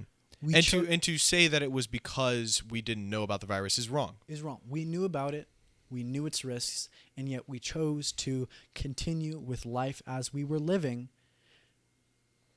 inadvertently putting American lives at risk. And the reason for it was to continue the economic gain of America. That's what it seems to be. We Yes. can't place intent on that action. Could it be incompetence? Could it be because they were serving masters in the wealthy class? We don't know. However, all we do know is that the response by the American government was inefficient, insufficient, and not in time. Yes. So on all 3 of these charges, the American government, both at state and national levels, is guilty. So let's look at the Washington Examiner article and its purpose. Because I think that we can agree that all 3 of these things are bad. We want to protect the rights of whistleblowers. We want to allow them to speak freely against unsafe working conditions and against this virus that poses a threat to humans' lives. We want to have death and case numbers reported accurately. Yeah, we want information. We want correct information. That's right. We want the we want the truth. correct information. We want the truth. That's right. And we want sufficient action, efficient action, and we want timely action in order to prevent the death of American lives. Yeah. This is a given. Given all 3 of these things we want to prevent. Yeah. And we can assume that the publishers of the Washington Examiner want to prevent those as well. Yeah, we can assume it. We can assume that. They seem to be all right people. I mean, they're certainly they're a little definitely not. They're certainly a little too right-wing for me, my personal taste. However, I can assume that they have altruistic intention, not altruistic, but correct intentions in publishing this article. Yeah. So what I would like to really look at and examine is if we want to prevent these 3 things, is criticizing the Chinese government the most efficient way of using this journalistic platform? Is it the most efficient way to prevent those 3 things? No, I would say that the article, the crimes against humanity, and the reason for criticizing the Chinese government is to divert the attention away from the American lack of proper response, their lack of response, to divert it away from America and to put the blame on China. I agree with you. I feel like the whole We can't place intention necessarily, but it has that effect. That's right. It has the effect. I feel that by continually saying that, well, this is all China's fault, the purpose that it serves is to somewhat encourage the American people to be more accepting of future political, political actions, right? And geopolitical actions against China, to be more accepting in the future because, they spread the coronavirus to me and my grandmother died from it. Right. I want to get him back. I want to get him back. Yeah. Right. And so I'll be more readily accepting of America's response to China in the future. Because look, we're going to have if China and America continue, there's going to be a lot of disagreements with them in the future. Definitely. We are the 2 biggest powers in the world. And naturally, we butt heads. Now, but before we go into the continuation of this argument, I want to talk about something called the Thucydides trap. And this was something that was established by a Greek philosopher named Thucydides, as you can probably tell by the name. Sounds pretty Greek. That looks at the situation between 2 powers, one being an established power and one being a rising power. And the basic theory behind the Thucydides trap states that it is in the best interest of both of those powers, the rising power and the established power, to act like they're willing to go to war with the other power. And to apply this to China and America, it is in America's best interest to act like it's willing to go to war with China, and it is in China's best interest to act like they're willing to go to war with America. That way, they can get concessions from the other party. When China sends its naval fleets into the South China Sea, flaunting American military restrictions on that sort of action, they are acting like they're willing to go to war with America. And Sure, it's a show of power. It's a show of power, and in doing so, they are able to get concessions from their neighbors and America as a whole. Mm-hmm. America is faced with the same situation.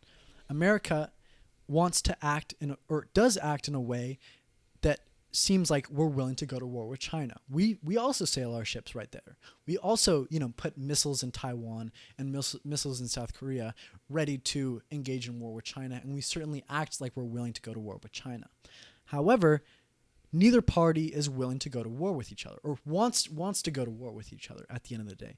America certainly doesn't want to go to war with China. It would be a devastating war which would cost hundreds of thousands of Americans' lives and would certainly destroy our economy.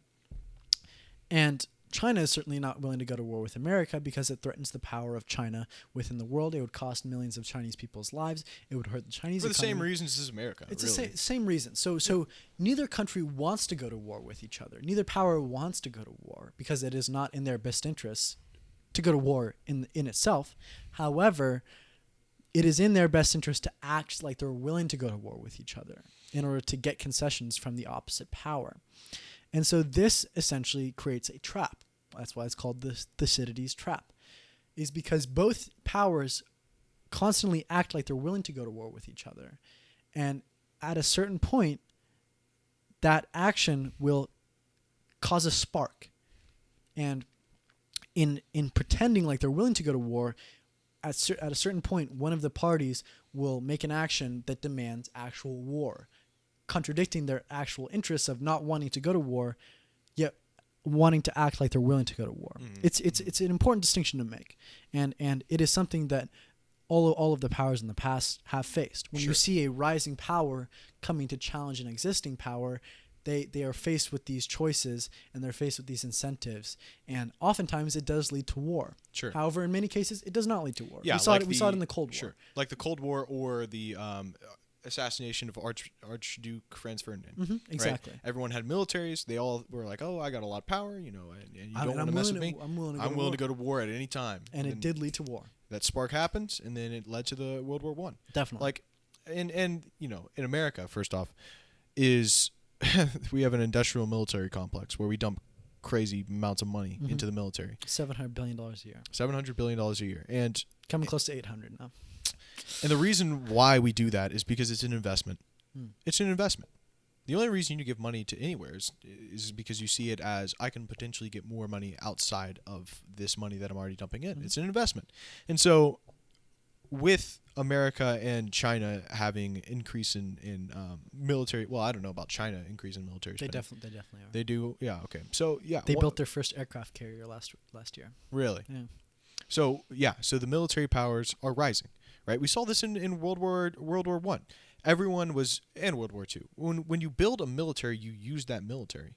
It's as simple as that. Or you act in a way like you intend to use it. Exactly, it's but not like you're saying, for the use itself. Sure. However, it is in your interest to act like you're willing to use it. That's right. To get concessions from any other power. That's right, because we have tons of aircraft carriers, right, and we're gonna parade them around so you guys can all see it, right? So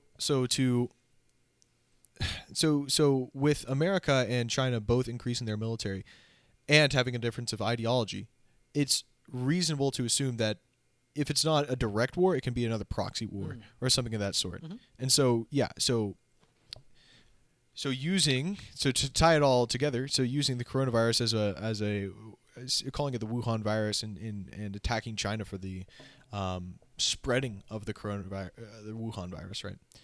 It acts as a way of placing blame on China so that the people in America will be more readily accepting of not potentially a war, but just an altercation of some sort with China. Definitely. And I think that putting it in the perspective of the Thucydides trap, we can agree that war between China and America is bad. It'd be devastating. We want to avoid that. Absolutely. We want to avoid that at all costs. And so by providing or setting up barriers to American actions that could lead to a war with China, we are inadvertently preventing that war. We are providing barriers that stop the American government from acting in a way that would lead us into war with China. Mm-hmm. So I think that allowing this sort of criticism that scapegoats China, whether intentionally or inadvertently, By calling it a crime against humanity. crime against humanity, look how horrible the Chinese government is, it leads us down the path towards war with China, which is bad. And not only from that perspective, but in the pursuit of avoiding these three charges, we want to avoid the silencing of whistleblowers, we want to avoid the underreporting of death and case numbers, and we want to promote the timely and efficient reaction of governments in reaction to this virus. This is not the best use of journalistic platforms to further those intentions. No.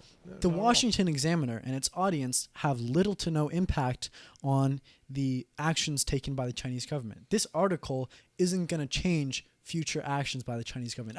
It's changing the perception of the American people. That's it. That is it. However, the Washington Examiner has the power to change the American government's reactions. If this article instead said crime against humanity and placed the blame The American on government.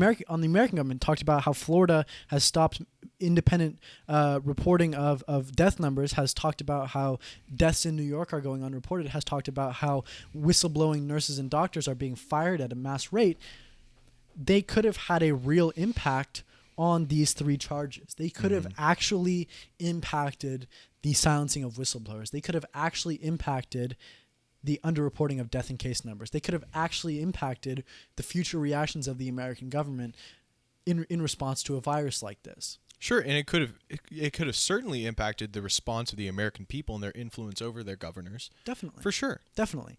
So But by worrying about China, they have no real leverage no real leverage at all. at all. The readers of the Washington Examiner, certainly you and me, Yeah. have no power over what the CCP does. Exactly. And I'm sure no one in China is reading that. No, definitely not. They definitely are not getting They're the definitely not Washington getting Examiner. that. No, yeah. However, would you imagine? Can you imagine if the this? the CCP? I mean, you guys can't see this cover article, but it is. It's Yeah. nuts. It's nuts. nuts. It's It's crazy. nuts. It's crazy. It's a bunch of mass graves. Yeah, and Xi Jinping is And Xi holding his pointing at hand it, out yeah. over it. Yeah.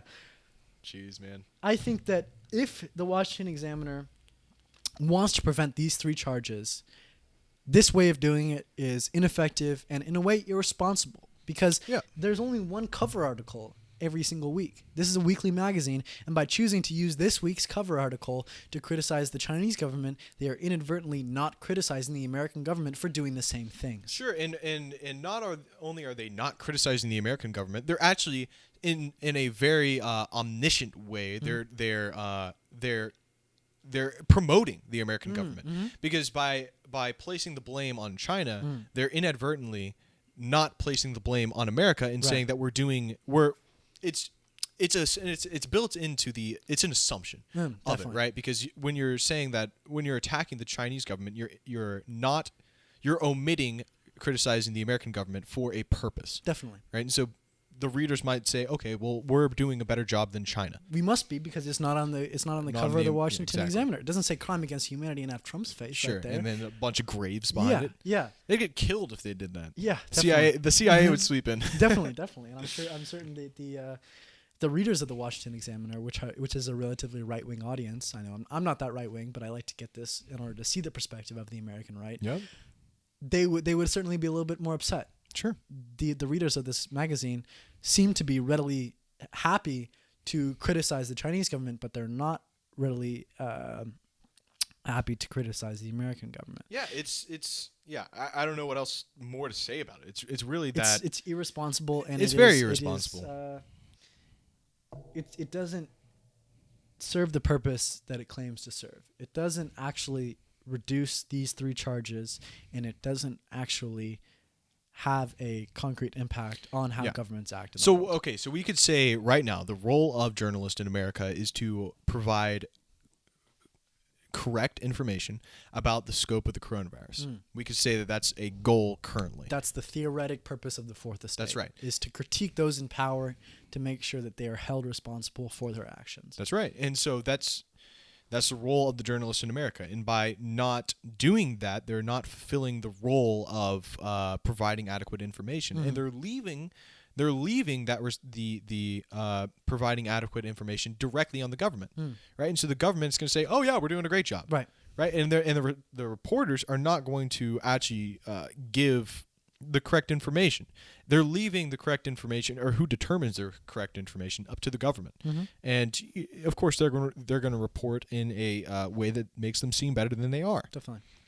And I'm sure there's a lot of pressure being put on these journalists in Washington Post, New York Times, to show the American government as good, right? I'm sure the government itself is putting pressure on these journalists to do that. Right. And not only that, but the advertisers for sure.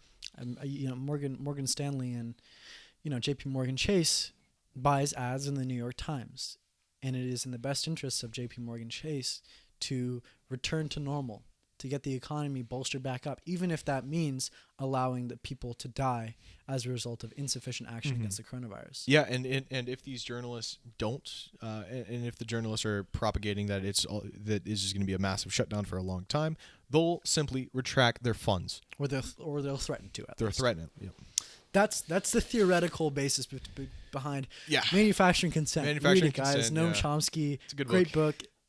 Crucial for understanding the relationship between the American media and the American government and the advertisers. Right. So I think that's a pretty good cherry on top. We talked about coronavirus for a while now. We talked about this 36. specific article. So now, do you have anything you want to bring up necessarily? Or should we go to innate ideas? And John Locke's idea about it. Just like a final remark Yeah, here. yeah, let's get it. I think really that the media and the government have a huge impact on the way the American people think. And to simply accept what the government tells you and what the media tells you as true all the time only offers a perspective that's biased and potentially untrue. Now, I'm not saying it's always untrue, but it has the ability to skew the truth by the rhetoric used. And many times in history, like I had a history teacher who was terrible, who only offered one perspective on history. And in order to do proper research, what you have to do is you have to take multiple sources, take all the information that they say, and determine for yourself what is the most accurate and what is the most true. And by not doing that, you're being intellectually dishonest.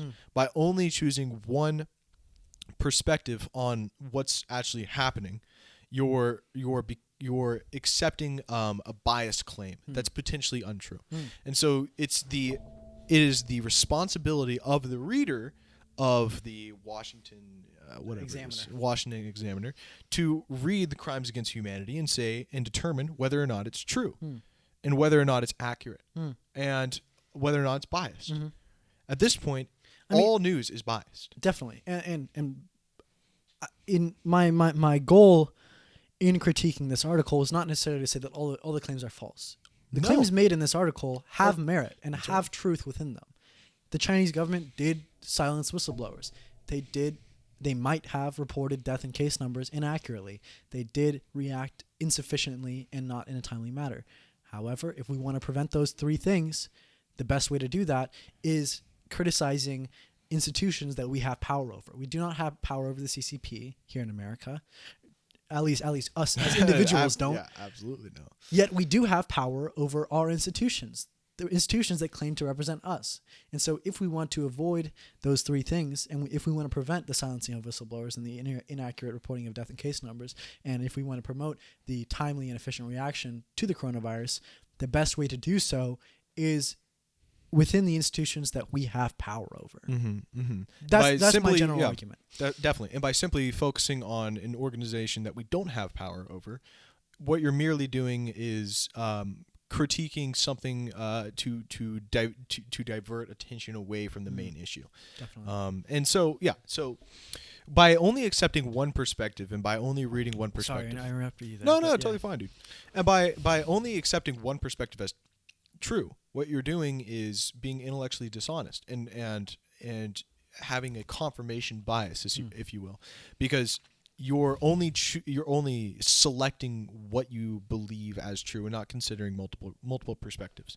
So don't just take one source, and this goes for everything, by the way. Especially this podcast. I selected information specifically to further my argument. There were bits of data that I left out of this argument because they didn't serve the purpose of me making this argument. Mm-hmm. Just want to give that disclaimer. I'm guilty of that as well. Everyone's guilty of it. But in order to have a well-formed opinion, you have to take it from multiple sources. And by only having one source that you rely upon all your information, you're being intellectually dishonest. That's all I'm saying. Definitely. And I mean, look, there's no media that is completely altruistic in all its reporting. And there's no source of information that's completely altruistic as well. They all have some bias towards that's anchored towards a goal, right? And while the goal is most of the time you can't determine their goal, that would be determining their intent.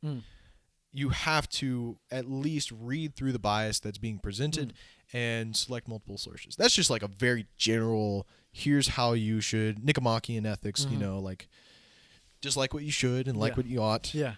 Definitely.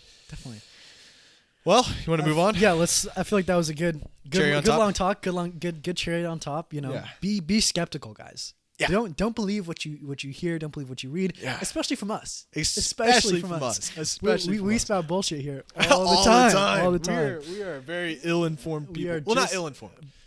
I would say we're pretty ill-informed. I don't know. I would just say we just don't know. We're just ignorant of some things. Our perception of the truth is incomplete and therefore inherently untrue. That's right. Untrue. Inherently untrue. So as is everyone's. As is everyone's, right. We are not guilty of that fact alone. Yeah. But let's recognize that we are guilty. That's right.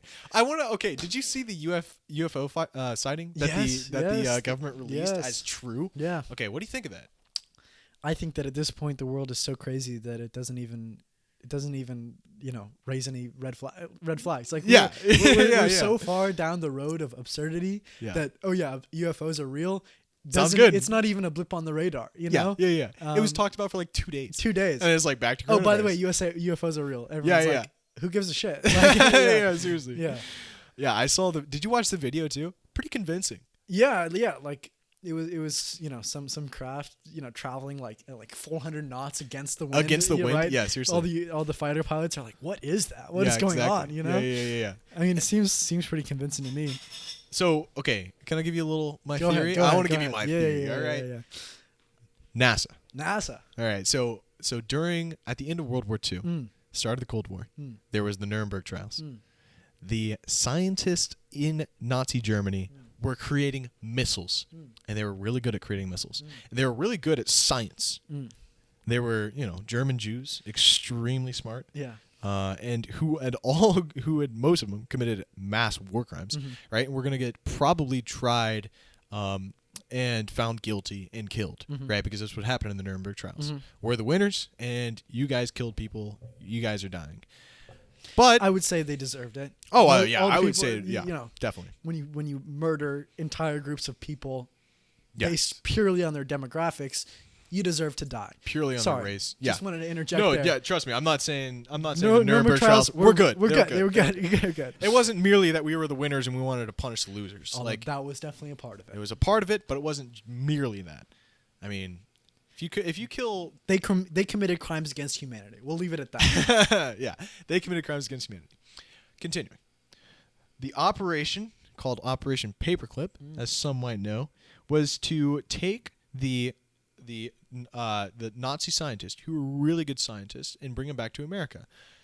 USSR did similar. They also took some of the Nazi scientists that were extremely smart. And where did we put these scientists from Nazi Germany? In NASA. The what's his name? Hildebrand or something like that? Some Hildebrand? I forget. The NASA the head of NASA, the guy we could say who conducted the moon landings was a Nazi scientist. All right. Here's my theory.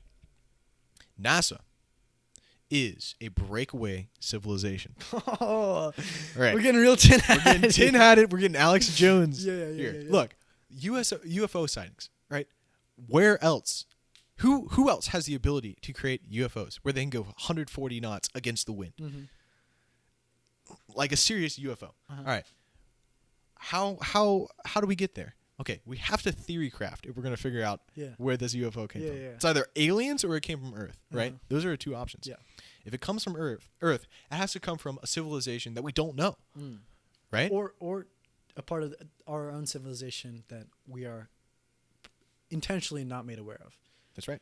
That's right. And that's It NASA. could be, or just the military that has a really good plane that they want to keep on the low, and they're just not telling anybody about it, even other parts of the Yeah, military. a circular plane, right? A circular plane that flies like a UFO that Yeah. you see in science Yeah, fiction yeah, yeah, novels. Or you read in science fiction Mhm. novels. The theory is it's a breakaway civilization. The Nazis who came to NASA Yeah. didn't want to give up power Mm. to the American government and be at the will of the American government. So they created their own civilization in NASA. Mm. And they're propped up by the American government as just we fly some spaceships every once in a while. We put a rover on Mars and we go to the moon. We stopped going to the moon, but we went to the moon, right? And that's NASA. They're this good They launch rocket company. satellites. Yeah. No, they're the breakaway civilization run by Nazis today. And they created this UFO, and the American government and the military in America is like, oh shit, there's actually UFOs around, and we should look at that. It's crazy. It's because NASA is the breakaway civilization, and it's run by Nazis, and they're creating mass weapons, UFOs. All right, yeah. So All right, let's talk about it. So I don't know. That's a pretty bad theory. You used no, it's okay. I think it's important to discuss. We can't just discuss boring geopolitical things. We got to throw a little bit of spice in there every once in a while.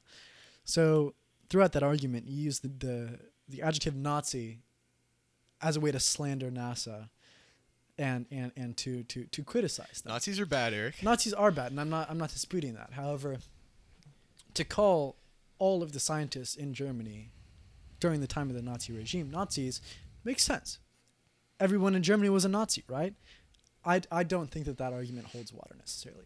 If you were a scientist in Germany prior to the takeover prior to the Nazi takeover of the German government, you're just a scientist, and you, despite the takeover of the Nazis of the German government, you would continue to be a scientist.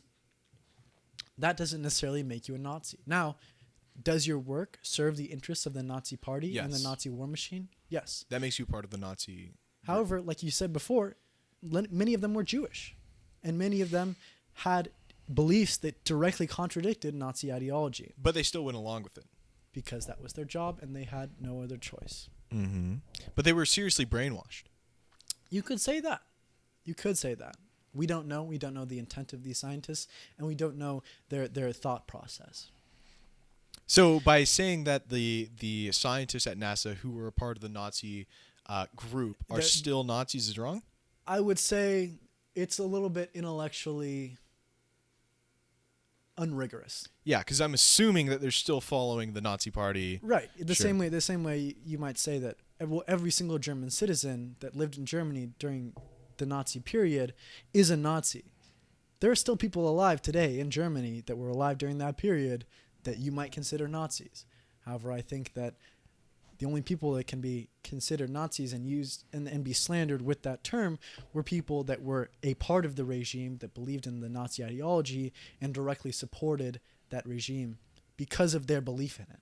Okay. There were plenty of people that inadvertently supported the regime because they just continued going to work, and that work was used and co-opted by the Nazi regime. However, I think that the real distinction there lies in whether they were doing so because they felt they had no other option or because they did so because they genuinely believed in the ideology of the Nazis. They Well, believed in they did eugenics have and they did believed have in- other options. They could have fled. They could have. And many of them did. They did. Albert Einstein left Germany and came to America. That's right. However, And he helped build the Fat Boy and Little yeah, Man. he was part of the Manhattan Project. That's right. I think that I don't know. First of all, neither of us really Yeah, know. neither of us really know. This is Neither just a of us guess. lived in This is Nazi really a Germany. guess. But I think that there was probably plenty of people in Germany that opposed the ideology of the Nazis and would have been dismayed to see what the actions of the government were, especially in regard to concentration camps and the mass extermination of certain demographics of people, especially their own demographic, right? Jewish scientists would have been appalled seeing their brothers and sisters being executed en masse in Nazi death camps. Okay, so let's. I see that for sure. Right? I don't know. I'm just taking shots in the dark and here. then continue to the fact that they're a breakaway civilization. I think that if NASA had the immense power that they would require to be a breakaway civilization, that they would have co-opted more of our nation's resources. Since the decline in the space race and the Cold War, NASA has had its budget cut continuously, year after year. That's what we see. They receive less resources year after year. If they had the power that they would need to be a breakaway civilization and create these, super technologies of UFOs that can fly, past the speed of sound or whatever, I think that they would have used that power to accumulate resources for themselves. They would have made themselves a part of the Department of Defense. They would have co-opted more of America's national budget every year, and they would have used that influence to bolster their own power. And we've seen that they have not done that. NASA has accepted the cuts taken every single year. They have not lobbied Congress for an increase in their budget, and their power in relation to the rest of the American military-industrial complex has been decreased year after year. Okay, I see that for sure. Right. This is my only point. That there, at the end of World War II, there were Nazis in America at NASA, running NASA for sure.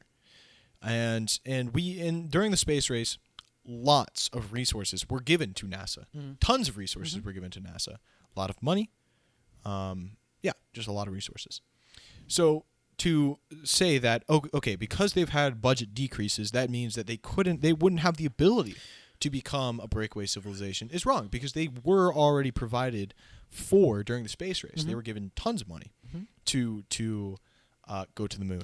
That's not necessarily what I'm saying. Not that they don't have the resources to be a breakaway civilization, but simply that if they were a breakaway civilization with interests that are separate from the American government as a whole and separate from their supposed interests, they would have used that supposedly immense power to maintain a large amount of resources, to maintain the large budget that they had during the 60s and the 70s, and to maintain the power that they had during the height of the Cold War. Okay.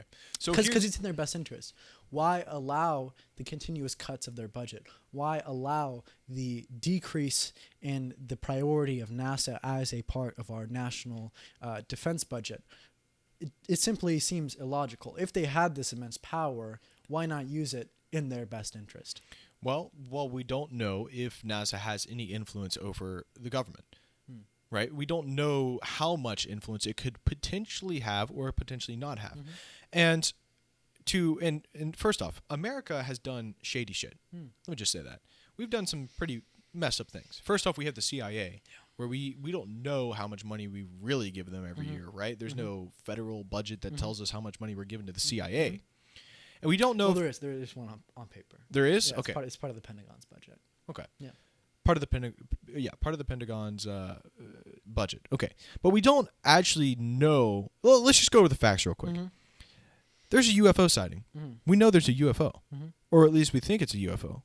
We know that it's some technology that we've never seen before. UFO that was flying. Now we got to go into probabilities. To me, it seems like there's two options. It's either from this Earth or it's not from this Earth. So it's either an alien or it's some civilization that has an extreme amount of technology that we haven't heard. Okay. Now, since we have no evidence of there being any aliens, right? We can assume that it came from Earth. Not necessarily, but let's go into It's more probable. Let's delve into that option for right now. Sure. It seems more probable. We really don't know. There could be aliens zooming all over the place, and they're just really good at hiding themselves, and we got them this one time. But that is a hard hard road to go down intellectually. Yeah. So let's choose the other one. Sure. It came from Earth. Okay, Let's assume that. we'll assume it. I would say it's more probable it came from Earth, but we'll just assume it for right now. It came from Earth. So, if it comes from Earth, it had to have come from a place where we don't know it. We don't know of. NASA, we don't know a lot about. We know that we went to the moon. We know that there's scientists there that were from Nazi Germany that we brought there. We know that they're incredibly smart and incredibly intelligent, and they probably have the brain to make something like this. Well, first off, where else would we have the brain to make a UFO like that? To go 140 knots in the against the American wind. military-industrial complex. Okay, so you think, but it couldn't have come from the military Why not? because the pilots who were videotaping it were like, "What is this? Right. I've never seen this before." And I think they were genuine. There is distinction within the military, though. The military is not one institution, and there are different branches of the military. Not only that, but there's different sections within those branches. Let me give you a hypothetical here. First of all, if the American military had technology that greatly surpassed what we said we had, right? If we have an aircraft that is able to go at the speed and have the capabilities that we saw in that UFO sighting, would it be in the best interest of the American military to tell everybody publicly, yes, we have this amazing aircraft, here are its capabilities, here is how it operates, here is its merits? Would it do that, or would it keep that a secret? Well, I mean, that's a many layered question, right? Because if we tell that we have this technology, then it would be replicated. And maybe the American government doesn't want it to be replicated, so they want to keep it a secret, right? But first off, you're assuming that it has the ability to come from the American military. That's the hypothetical. And in addition to that, if we see that, if we recognize that in order to create such a craft, if it was created by humans, doing so would require a great amount of resources. Now, let me ask you, which part of our government has the greatest amount of resources? Military. By far. By far, $600 billion. Almost 800 now. Almost 800. Almost $800 billion. NASA, on the other hand, barely has $1 billion every That's single the year. money that we see going to them. Right. However, the same can be said for the military. We only see that $800 billion is going to the military. It could be $1 trillion that we know of. We don't know. And looking at the disparity between the resources of those two parts of our government, the likelihood that it is the part of the government that has not even 1% of the resources that the other one has, it is far more likely that it is the institution that has 800 times the resources of the other institution. Okay, it got real muddled definitely there. No, it definitely makes sense. It makes because sense that it would be the institution that has more, and not only that, but it is the stated purpose of that extremely wealthy and resource-rich institution to defend. to create technology that surpasses the technology of other countries. Yeah, exactly. Like the aircrafts from World War II are now F-18s. Exactly, and during the Cold War, we created a plane called the Blackbird. It was a spy plane that flew almost outside of the atmosphere above the Soviet Union. And then got shot down. Yeah, well, at one point, right? Yeah. However, we kept that technology a secret for almost 2 decades. We didn't tell anybody. In fact, many parts of the military itself was not aware that this spy plane existed. So there is a precedent of the military creating technology that it does not allow other institutions and the people as a whole to know about. Sure, there's certainly opaqueness. There's with the United opaqueness, States, and there's a United States precedent military. that they act in this way, and they have the resources in order to act in that way. To me, it's if it's anybody, it's the military. United States military. Now, but my question is why? So you think it comes from the United States military? What? The reason why I think it comes from NASA is because I feel that NASA has more brain power than the United States military. Now, it could be wrong, but first off, all the planes that are manufactured and created come from Lockheed Martin and Boeing, right? Boeing and Raytheon other Raytheon, other companies, right?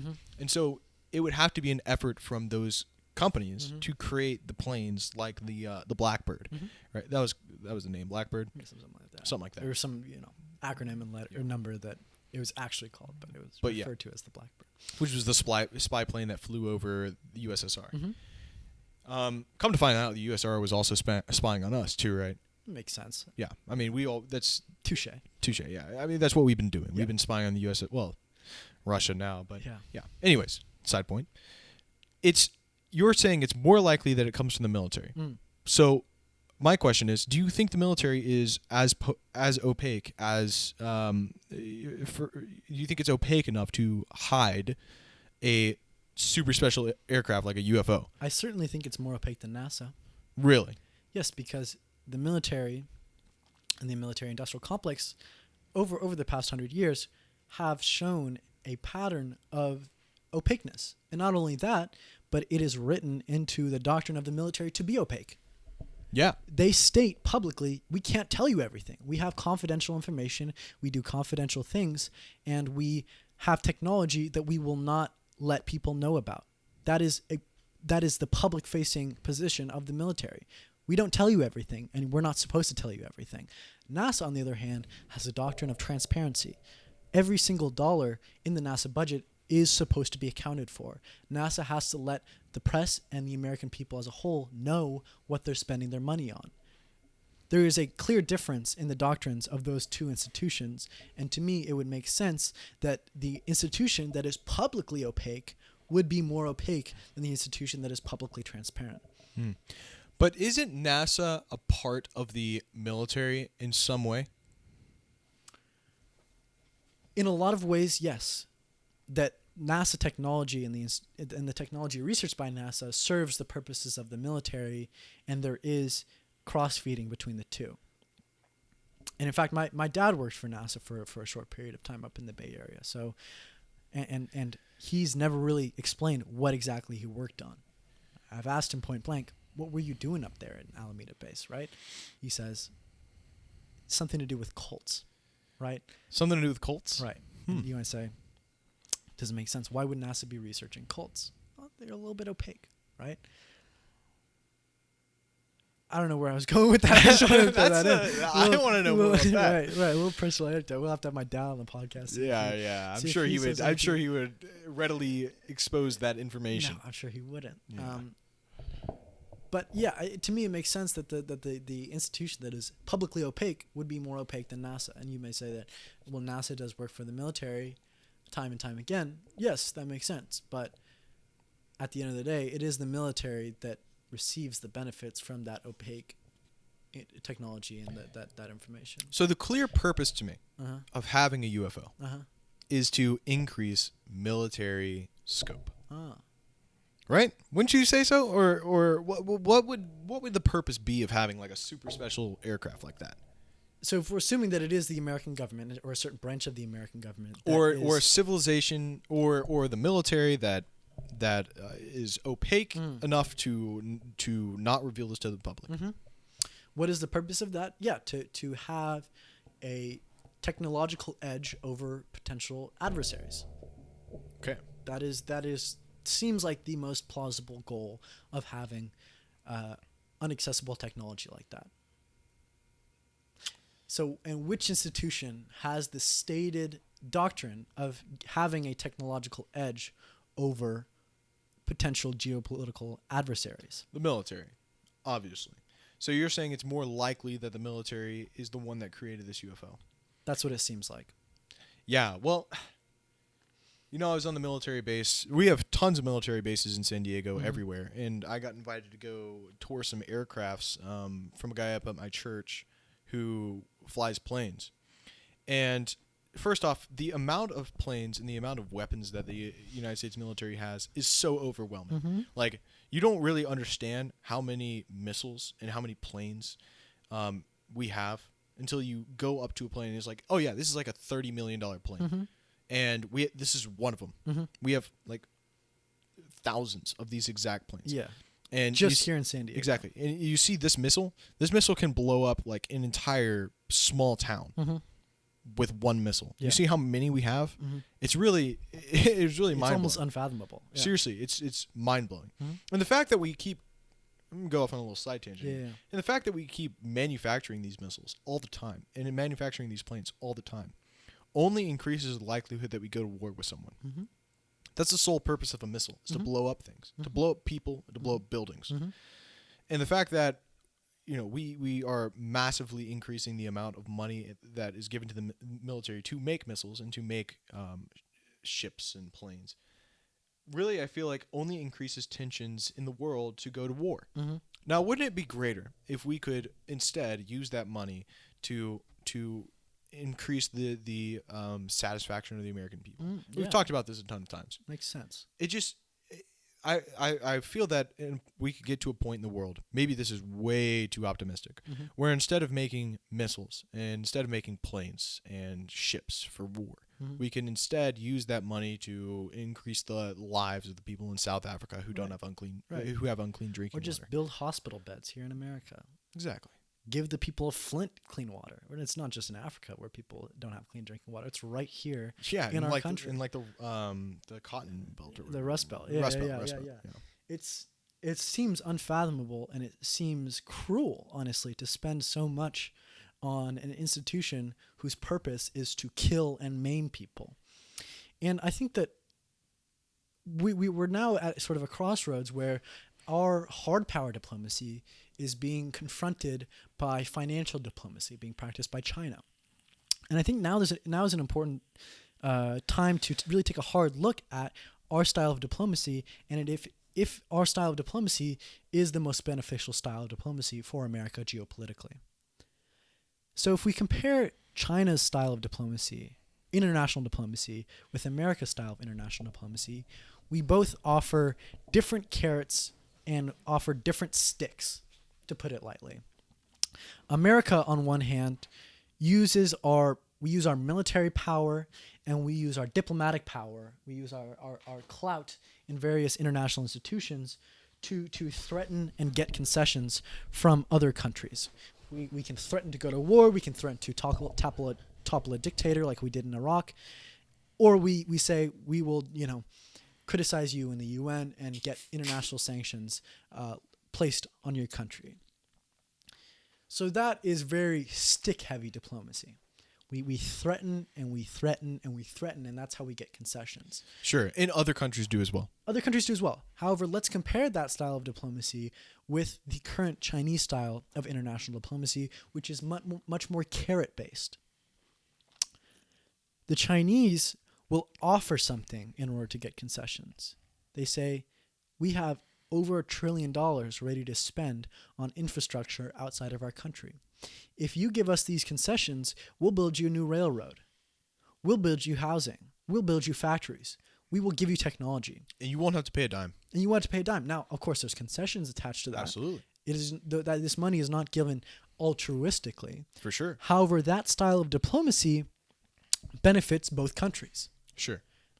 It's a very big shift in imperialism, right? The imperialism of the past and the imperialism that America holds today is we increase our military and use it as a threat to other countries and say, hey, you see our big military? Might want to give us some oil or at least let us mine here. That's right. Right? And if you take a stance as a government against American interests, we'll bomb the shit out of you. bomb the shit out of you, or we'll just have the CIA topple you and install a military. Yeah.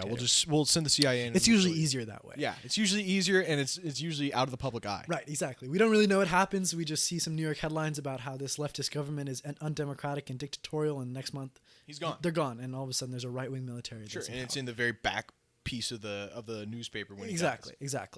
So, but the Chinese way of imperialism now, imperialism is the right word, right? Yes. Okay, Generally, right. Generally, yeah. It's the process of building an empire. that's right. The modern day imperialism for China, on the other hand, is going into Africa, especially the country that I know is Kenya, right? And building railroads and building infrastructure and saying, okay, well, you do this, we'll build you this railroad, but what you have to do in return is let us extract some resources, right? And that's really the modern imperialism of China, which is we'll build infrastructure for countries that are underdeveloped, which is a good thing. Yeah. It's a good thing. It helps them, and it helps China. Now the problem is if it's unbalanced, right? If Kenya is getting actually the worst deal in this, even though they're getting railroads and clean drinking water, well, are the strings that are being attached, such as extracting resources over time, going to hurt Kenya and benefit China in an unfair way? Right.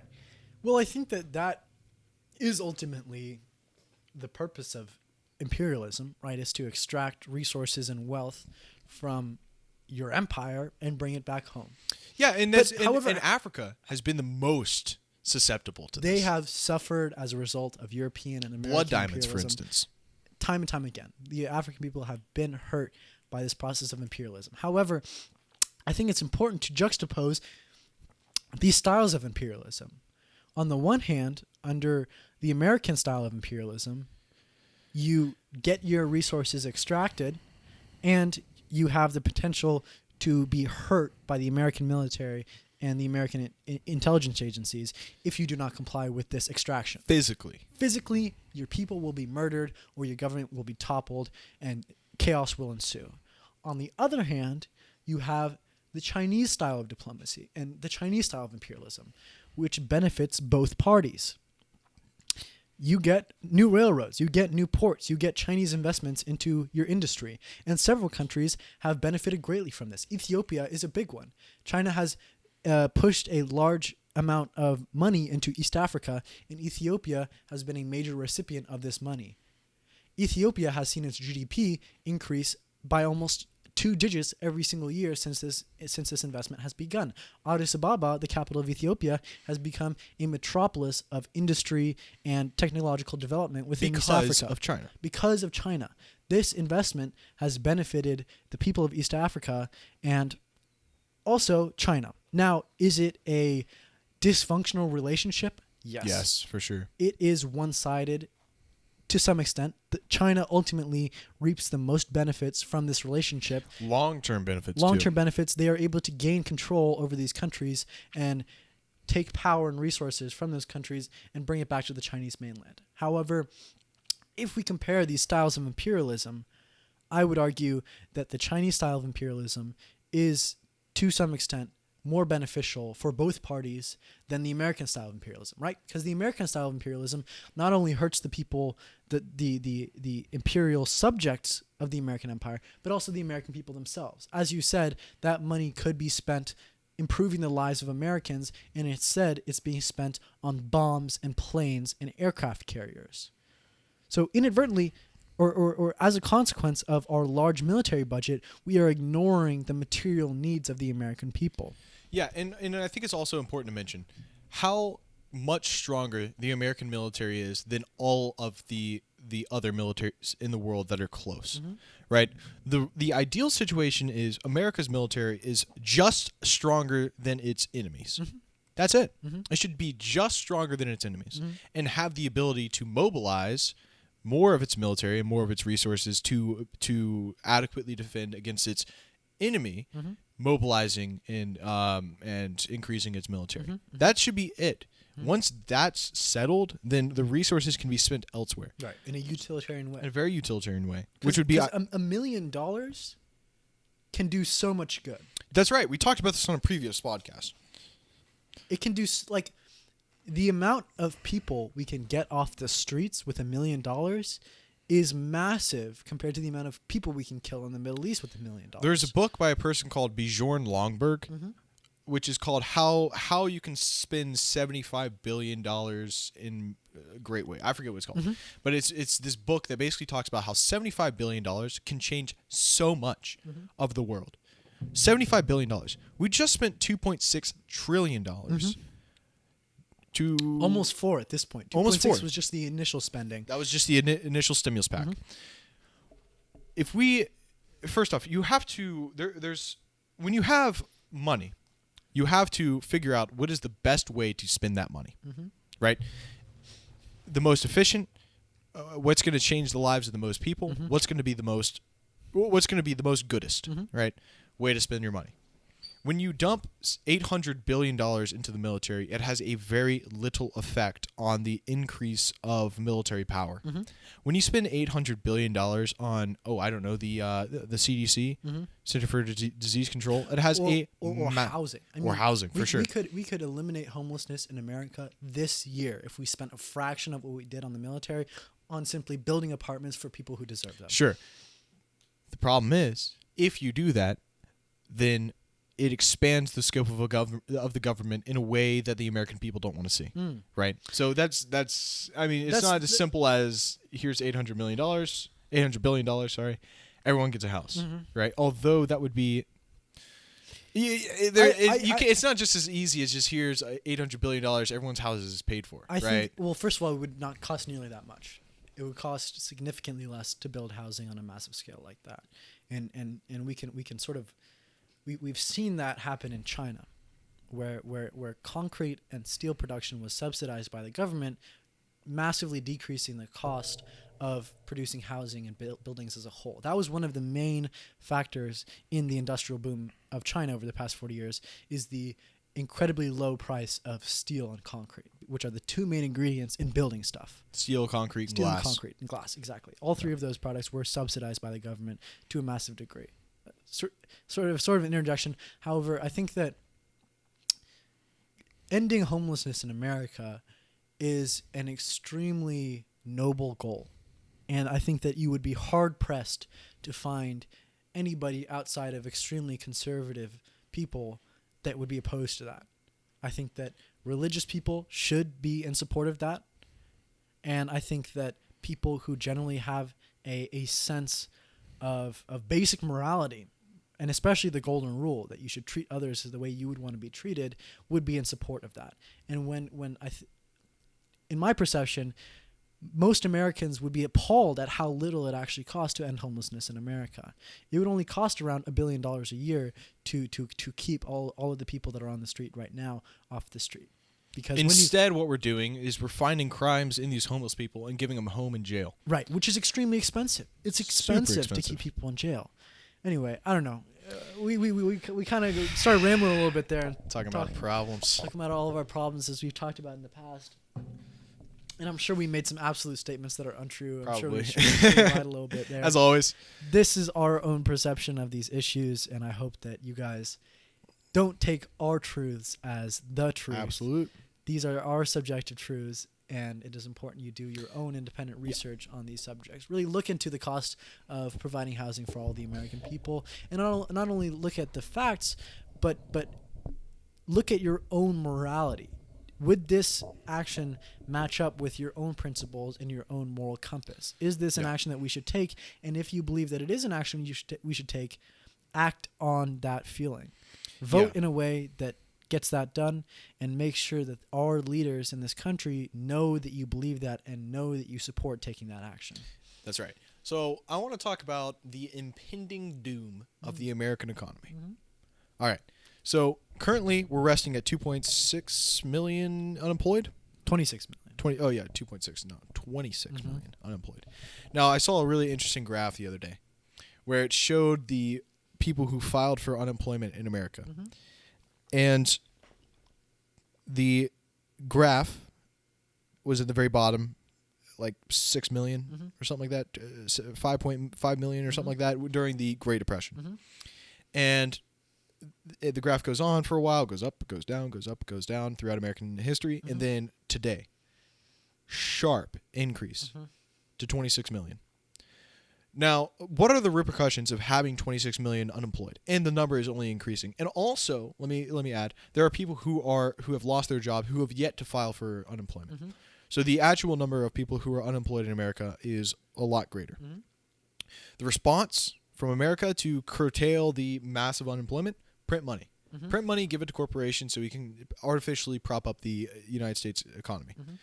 What I see on the horizon is if we reopen the economy like Georgia has done and like other states are considering doing, if there is another increase in deaths from the coronavirus, there is going to be a sharp decline in stock market, sharp decline in the overall health of the American economy. Now, another impending doom on the horizon is the certain, I shouldn't say certain, but the possibility of an inflated United States dollar. So our inflation rate of the United States dollar usually goes up and down, I think 0.4%, 0.04%, right? And that's a healthy amount of inflation and deflation, and it goes up and down. But within certain constraints. The That's Federal right. Reserve works hard to keep it within an acceptable level. Exactly.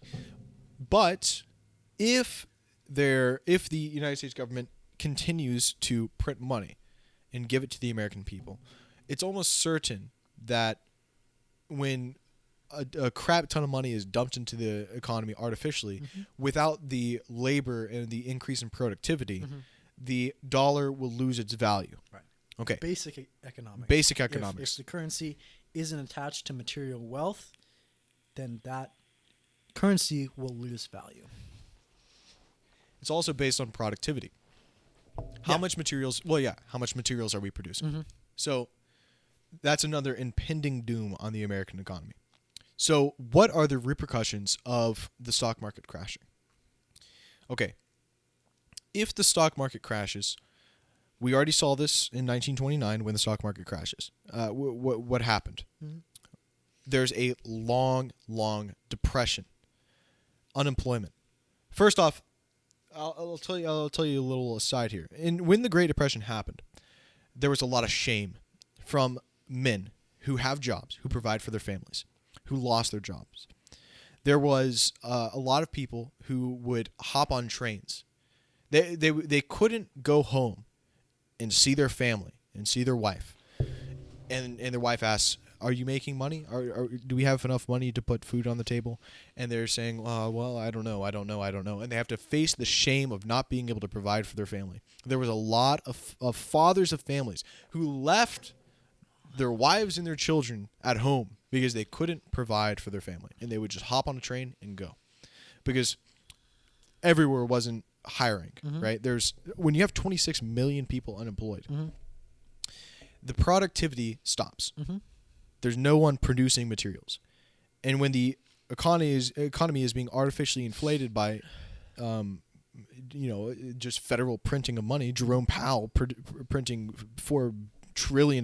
First off, $4 trillion is a crap ton of money. Unprecedented. Unprecedented. In response for sure. to the 2008 financial recession, we didn't reach $1 trillion. The government stimulus was around $900 billion. And that was essentially enough to prop up the American economy. Yet in this crisis, we have quadrupled the amount of money spent, yet we are still very much in the pits of this economic crisis. And it is hard to... And it seems like, from my perspective, that the money printing is not going to end anytime soon. No, it's probably going to continue. It's going to continue, and we are going to continue past $4 trillion. In fact, they're actually considering another stimulus package, another CARES, right? And if that happens, who knows what the American dollar is going to do? It might lose its position as the global reserve currency. Right now, most countries fill their currency reserves with American dollars because the American dollar has been perceived... the most stable currency. It has been perceived as the most stable currency, and that the American dollar won't fall unless the world economy falls. Now, many countries, especially countries in Europe, are turning to the Chinese yuan as their stable reserve currency because the Chinese economy is being perceived as a more stable, robust economy than the American economy. Okay. And this is happening in particular in Norway. Norway is sorry to cut you off and go. No, totally. Go on. Norway is a country that has one of the biggest sovereign wealth funds in the world, which means the government has a massive amount of money that it sits on and it invests and it uses to buy foreign currencies to prop up the Norwegian economy and to pay the pensions of Norwegian government workers, which is a big part of the Norwegian economy. And they are choosing to funnel out the use of the American dollar as their primary foreign currency reserve, and instead they're replacing it with the Chinese yuan as the primary foreign currency. Because they see the yen as more stable than the American dollar, which is a incredibly dire litmus test for the American economy. Once the Norwegian economy or the Norwegian government turns away from the American economy. Now, in reality, the Norwegian economy and the Norwegian Sovereign Wealth Fund is just one in many countries, and it is not that important in the scope of the world economy. However, the Norwegian Sovereign Wealth Fund has been an important litmus test for the stability of other global currencies, and seeing their turn away from the American dollar and their pivot to the Chinese yuan. It's a pretty good indicator. It's a good indicator for the Chinese economy and the future of the Chinese economy, and it's a bad indicator for the future of the American dollar. Yeah, the American dollar. Another impending doom is the United States oil. So currently, oil is terrible, right? So the negative oil futures, which basically just means the price of 1,000 barrels of oil per barrel is this amount, was negative. It's now stabilizing and is back up to positive. But there were negative oil futures in America. Oil companies were tanking. Oil tanker companies were skyrocketing, obviously, because now you needed a place to store your oil, right? So that's another impending doom on America. If oil companies fail and their ability to mine, or not mine, but their ability to get oil falls, literally every United States manufacturing company will fail as well if America cannot provide oil. We have a surplus of oil. Our problem is not that we have a lack of oil. Our problem is a surplus of oil. But if there's no demand for the oil companies will fail all the same, right? And then we'll be reliant on Saudi Arabia and Russia for more for our oil. Right? And we'll be dependent on them to set the prices for oil as well. So that's another impending doom. And to tie that back to one of the impending dooms you mentioned earlier, it is incredibly likely that the American government will take steps and spend money in order to prop up and bail out these failing oil companies. That's right. Further increasing the rate of inflation and further devaluing the American dollar. And we haven't even mentioned how much American debt this is adding, right? And at this point, what are we, like $28 trillion in debt or something like that? Something unfathomable. Something unfathomable, seriously. And the whole American debt problem is enormously complex.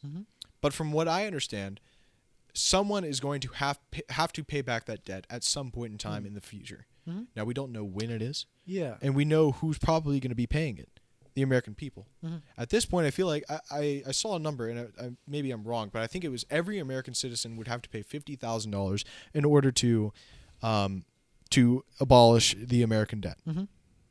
$50,000. Yeah. Well, to sort of give my take on the American deficit and the debt that we've accumulated, the reason that we've been able to operate relatively stably or at a stable level despite this massive debt is because of the global financial market's trust in the American economy. The reason we're able to continue to operate at this level and at this deficit is because the global financial market and the international financial institutions, they trust the American economy, and they trust that America's economy will remain robust and remain productive.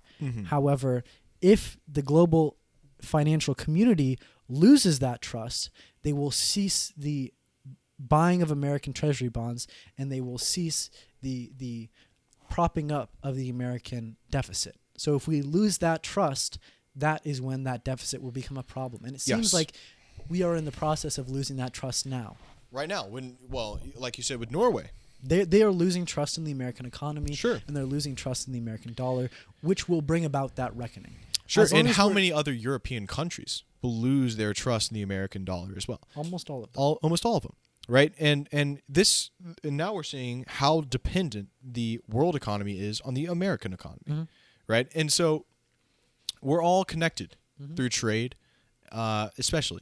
And if the American economy fails, like we saw this in the Great Depression, the American economy failed. The stock market crashed. What happened as a result of that? All the European nations also failed. Now, if the American economy crashes again, then the whole world economy is going to crash all the same again. So the world economy is dependent on the United States economy. All right. So oil, to a certain extent, I'd say to a great extent.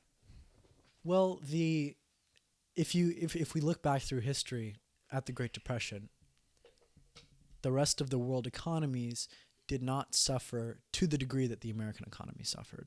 They definitely suffered. They suffered, but to a lesser degree because it wasn't their own financial crisis that they were dealing with. It was just the decrease in imports and exports from America, which was at the time the biggest consumer and the biggest exporter of trade goods. Sure, but most of those companies, not companies, but most of the banks in those countries in Europe are investors in the American economy.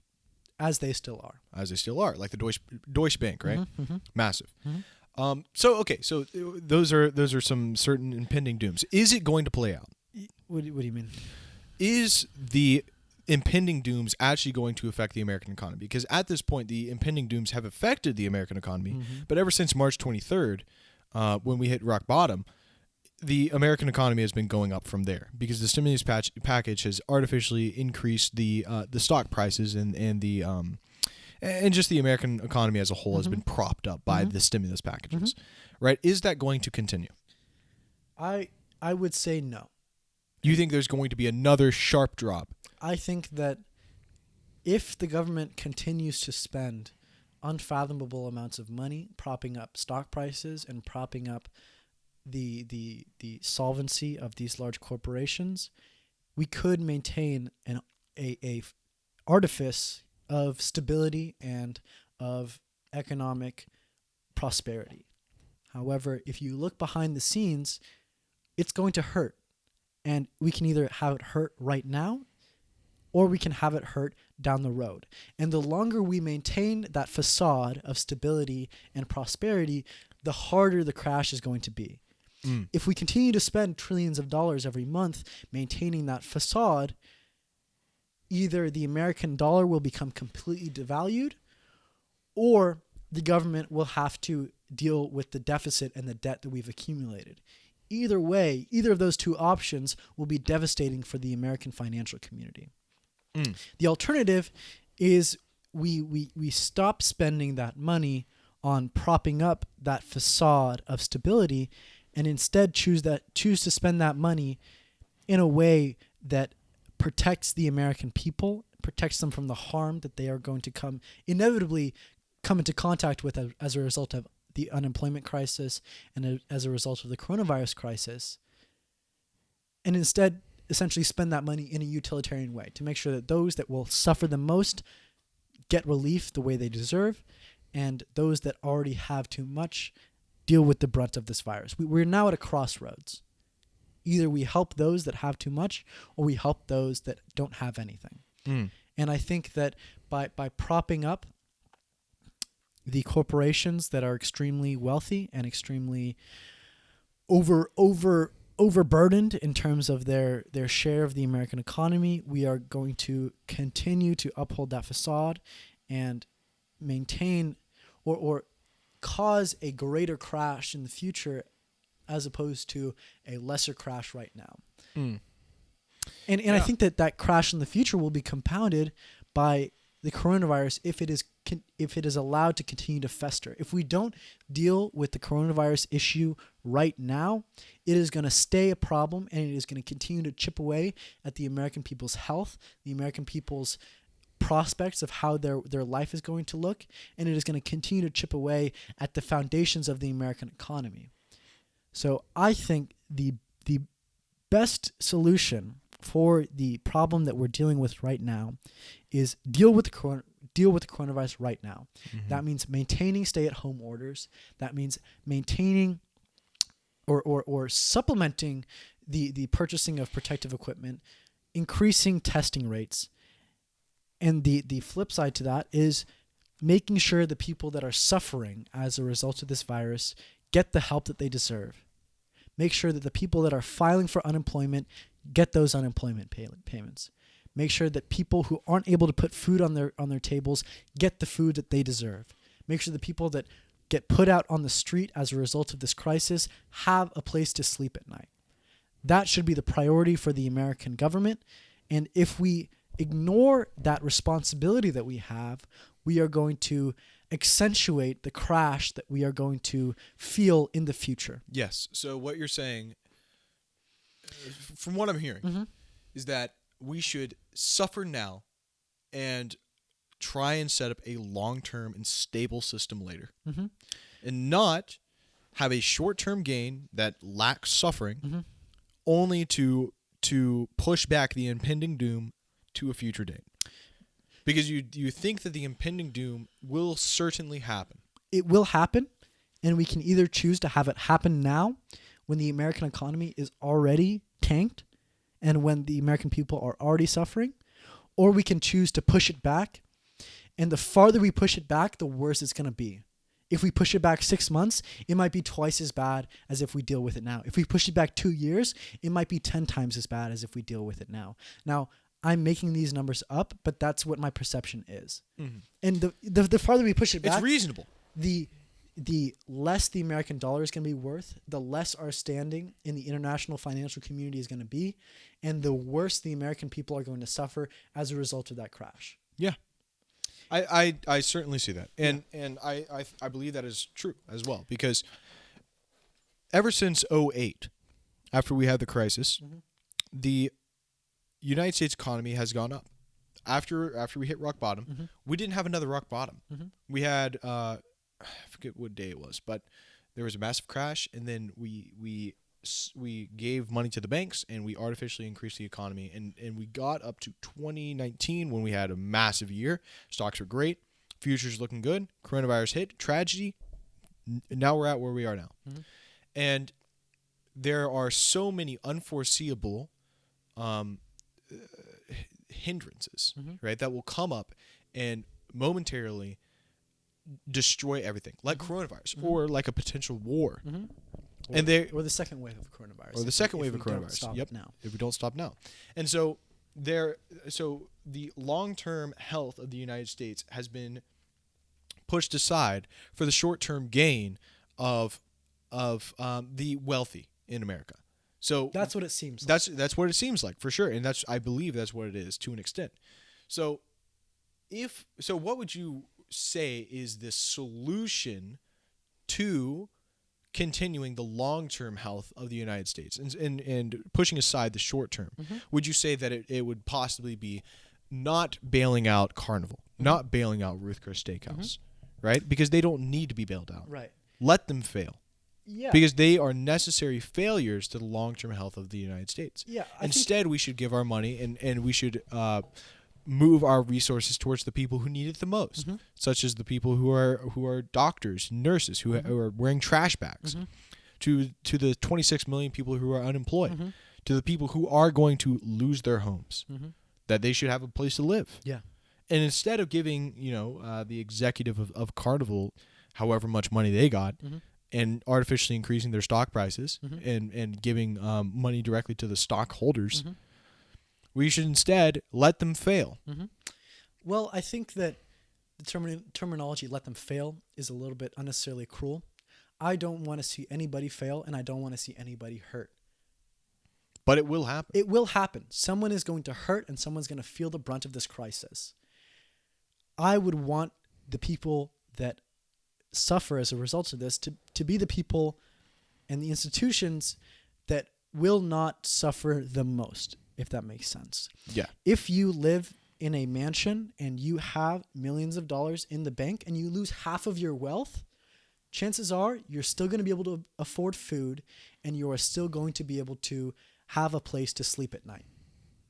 On the other hand, if you are living paycheck to paycheck, if you are behind on your rent payments, if you are buying the cheapest food you possibly can afford, then chances are if you lose that job, you will suffer much more than the person that already has so much.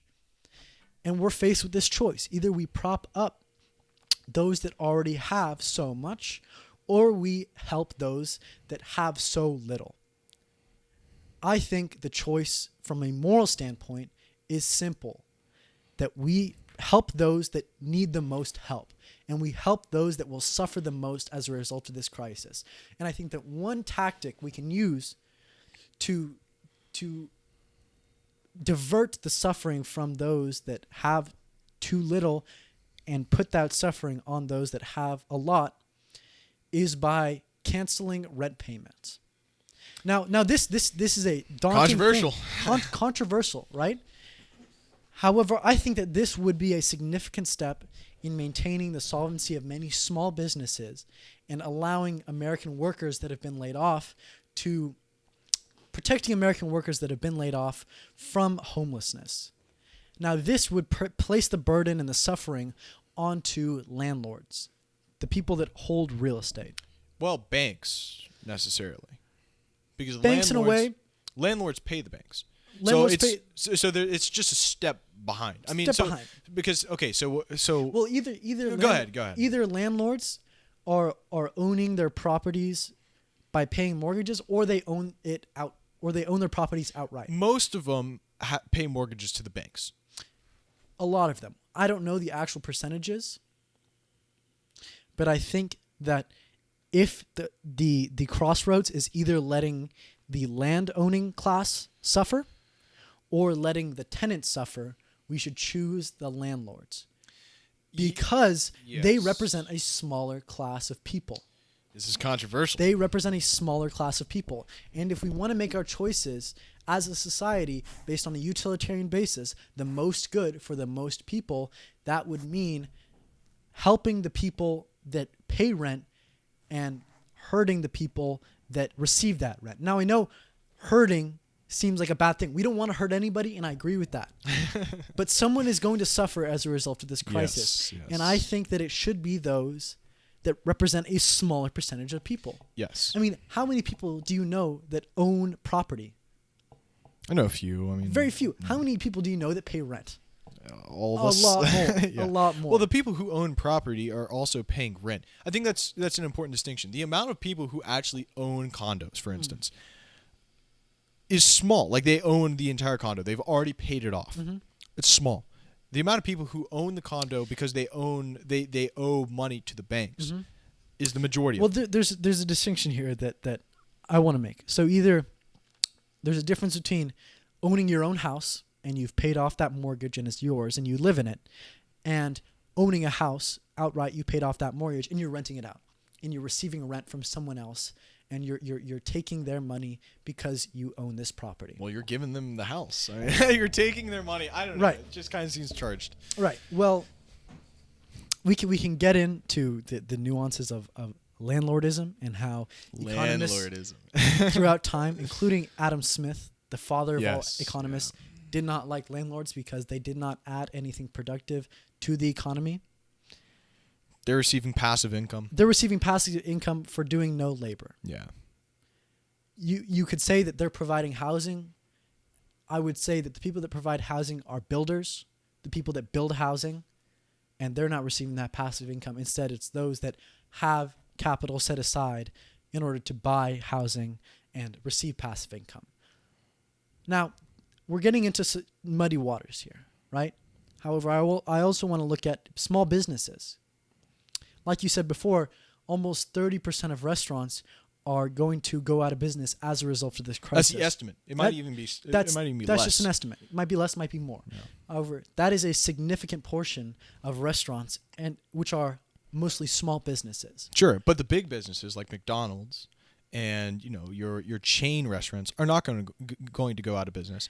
The estimate is that the businesses that are a one store mom and pop shop like the like Fuck Out Cali, the one that we go to usually after the podcast, is going to go out of business.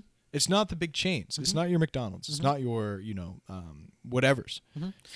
Taco Bell. Yeah. So let's look at what one of the biggest passive costs of those small Rents, businesses yeah. are. Right. If you shut down production, you've shut down the restaurant, you're not buying food, you're not paying your workers, everybody's been put on furlough, what is the one cost that you have to continue to pay that would lead to people going out of business? It's rent. Yeah. So we can choose either to side with the landowning class, we can choose to side with the people that lease these businesses, their properties, or we could choose to side with the small businesses.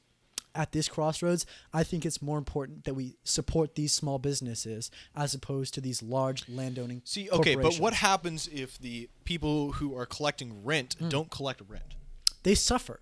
They lose their passive income that they've relied on, and they are put in the position of other people that don't have passive income. Remember, let's see. Throughout American political discourse, people that are economically right wing have criticized people in poverty with the phrases that you should work for your money. Oh, you're poor. Oh, you can't afford food. Work for your money. Go get a job. Yeah. I would say Pull this. yourself up from your Pull yourself bootstraps. up from your bootstraps. It's possible. It's the American dream. Now all of a sudden we're putting those landlords in that same position. Oh, all of a sudden you're not getting thousands of dollars every month as a result of the properties you own. Sorry, buddy, you got to work for that money. You're not able just to sit back and make that money because you own these properties. You got to contribute to the American economy, and that's the only way you're going to get that money. See, but the thing is, it's not just that the landlords are not receiving their money anymore. It's more so that the banks aren't receiving money from the landlords anymore. Because if we basically say, okay, no more rent, no one gets to collect money off of rent. Everyone who's renting a property, you don't have to pay your landlord's rent. Right. Well, okay, the landlords suffer instantly. I don't have money. Right. So here's the thing. The landlords are dependent on the renters to provide them rent money every month so that they can give that money to the bank and then keep the difference. Right. That's assuming that all of these landlords are paying off loans. Sure. So let's get more specific here. But there's a way we can avert that easily. Pay the money to the banks. Pay the money to the banks. We say, we've spent $4 trillion on bailing people out. How about we bail out rent? How about we bail out the people that are going to be suffering the most as a result of this crisis? And we can do that by repaying banks a minimum amount that they need to remain solvent and not default on those loans. Now, we can skip the landlords. We don't give the landlords the money. We can give the banks that money. I get that. In the end, we benefit the people that are paying rent, which is a majority of the American people and the majority of the small businesses that are going to go out of business. I get that for sure. My gripe thesis with this is screw the landlords, help the people. I get that. See, the problem is it's not that simple, right? Because if we just say, okay, no one has to pay their rent, you know how much money that would be of the American of the government to give to not landlords to give to the banks. You know how much money that would be. Like I can't even imagine that, right? Just in California, let's just take Southern California for instance. How many apartment complexes do you think there are? A lot. A lot. And how many people do you think live in those apartment complexes? A lot. And how much money do you think it costs to pay their rent? Let's just assume it's $5,000, right? That's pretty. That's too much. You think it's too much? It's $2,000. Okay, let's just say it's $2,000, right? And you know how many people there are in San Diego? $2,000 per, let's say, 1 million people who are in. We'll just take Los Angeles and San Diego. Let's just say it's, I don't know, 5 million people, which is probably a lot lower, who are paying rent. $2,000 per month. 5,000 people. Do the math. It's a lot of money. That's a lot of money. So you are depending on the American government. It's a couple of $1 billion, by the way. You don't think? Are you kidding me? By that math, $2,000 times a couple million people. Say it's 9 million people. That's $18 billion. Compare that to the amount of money that we've spent bailing out large companies. $4 trillion. It still pales in comparison. That's not that much money in comparison to the amount of money that we're spending right now. But let's take the entire United States in a utilitarian way. Let's take the entire United States. The one passive cost that almost all people face.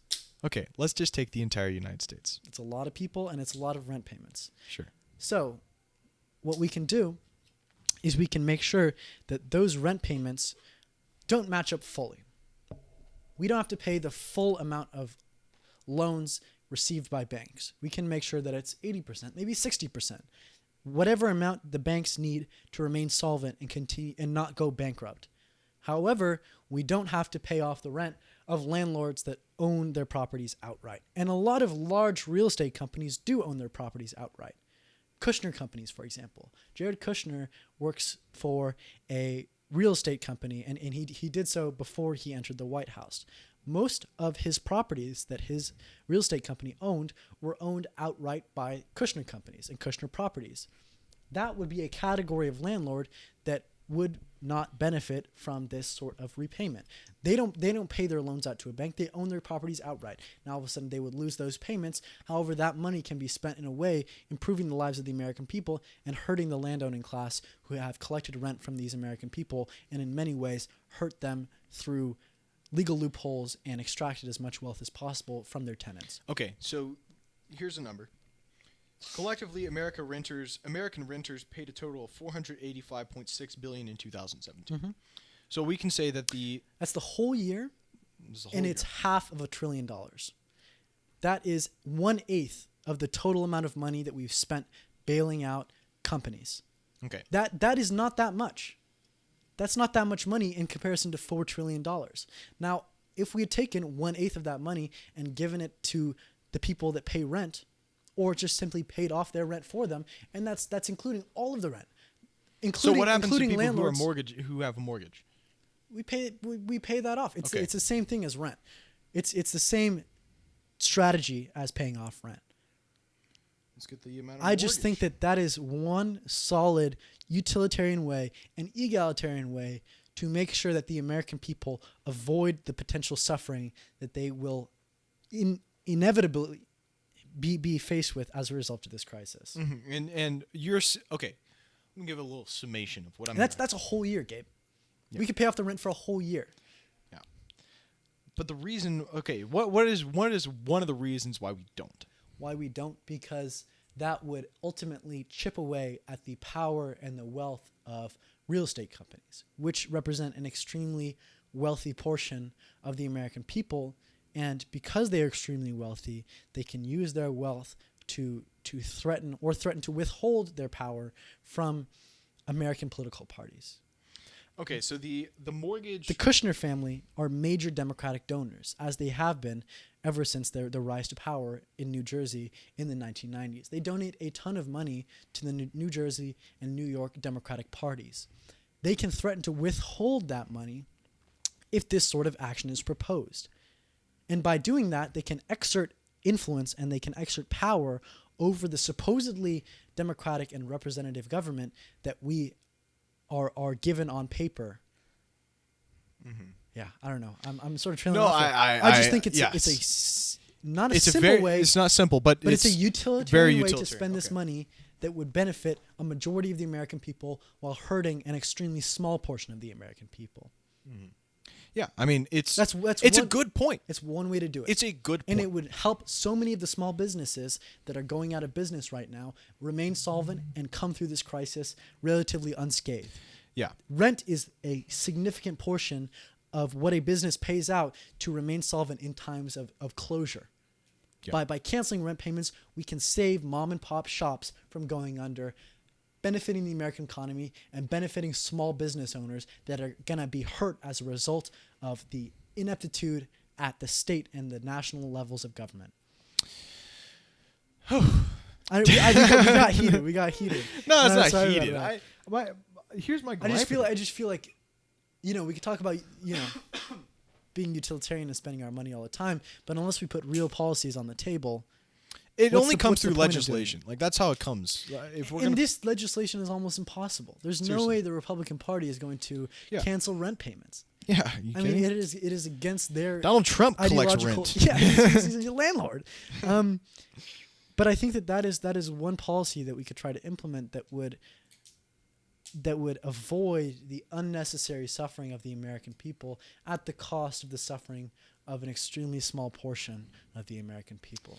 Yeah, well, I mean, it's operating on the principle that we should do the most good for the most people. It's utilitarian. So that's the principle. Right. And I don't know. It's just such a complex problem. Like, Definitely. and first off, if the American government decides and legislation is passed, we have to pay the mortgage, or the American government has to pay the mortgage of all mortgage and rent of the American people in this time of crisis, then you know what that does to the American scope? Mm-hmm. You know what that does to the federal position in the United States? Right. It expands it immensely. Mm-hmm. It expands it immensely. And that's the whole difference between, you want big government, you want small government. Right. And if you do that, then you're going to seriously seriously expand the scope of the American government. And Right. I'm not sure. I'm not too sure I'm happy about let's- that. Let's look at that question of expanding the scope of the American government in this time of crisis. Do you think that we're going to be able to get out of this upcoming depression without an expansion of the scope of the American federal government? Look at what happened in the Great Depression. Yeah, under There was a Hoover. massive expansion of the powers and the jurisdiction of the federal government. Yeah, And because that was the yeah. only way we were able to get out of the depression. The free market isn't going to save us. We can't rely on our oligarchs to save us now. Instead, we need our national leaders to step up, to take the responsibility that they have been given and save the American people from impending doom. And the only way they're going to be able to do that is by expanding their power and expanding the scope of the federal government and expanding the spending of the American federal government. Yeah. Okay. So Do you honestly think that we're going to be able to avoid this crisis without some sort of expansion in federal power? And we've already seen it happen. Oh, $4 trillion. $4 You know what that does to the scope of the American government? It is insane. However, that scope is being limited to benefiting extremely wealthy corporations and extremely wealthy people. Yeah. Let's expand that scope to benefiting working class people. Let's expand the scope to benefiting small business owners. Let's expand that scope to benefiting the people that aren't able to feed their families and are being kicked out onto the street because they lost their job. Look, That is a worthy expansion of the federal government. Yeah.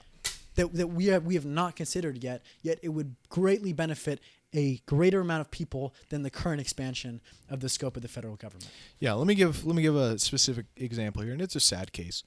So, and I'm sure everyone has someone that they know 26 trillion, not trillion, 26 million. We're getting all our aliens mixed up. Billion, trillion, alien. 26 million people unemployed. So a friend of mine at church, very good guy. I actually used to work for him. He lost a job.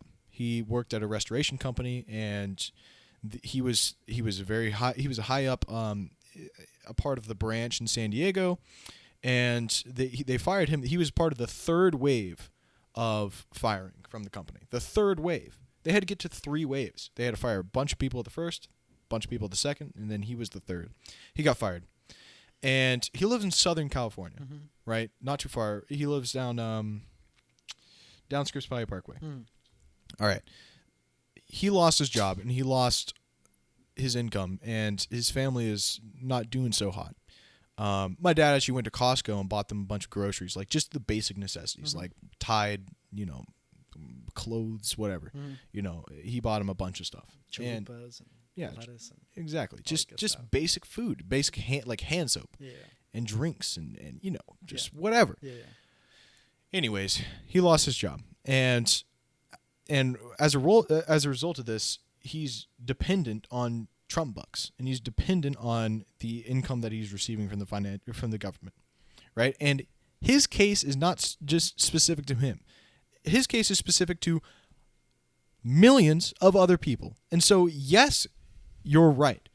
The government, it is necessary for the United States government to step in and provide relief for the American people. That's their job. That is That's their what job. that's what they're there to do. Yes. Provide relief and provide help for the American people and defend the country, right? Yes. To anyone who says the United States government doesn't have any position in the coronavirus is absolutely wrong. It has every position in the coronavirus. It is what we're relying on to provide relief for the American people, because the American people, we have power over, helping our neighbors, right? We can, like my dad, he can go and give them food. But as a whole, the majority of people aren't going to help their neighbors. They're not going to say, okay, yeah, I should give my neighbors, $600 worth of Costco groceries. They're not going to do that. So they're reliant on the government to help them. So yes, the United States government has to have a position in helping provide aid to the United States during this time of crisis. Okay, how much aid should we provide? Should we say, oh, we're taking total control? We're taking over your rent. We're taking over how much we're providing you with as much money as you could want. We're providing you, passive income from the United States government. Yeah. What is the exact role Yeah. of the United States government? Well, that's to be determined.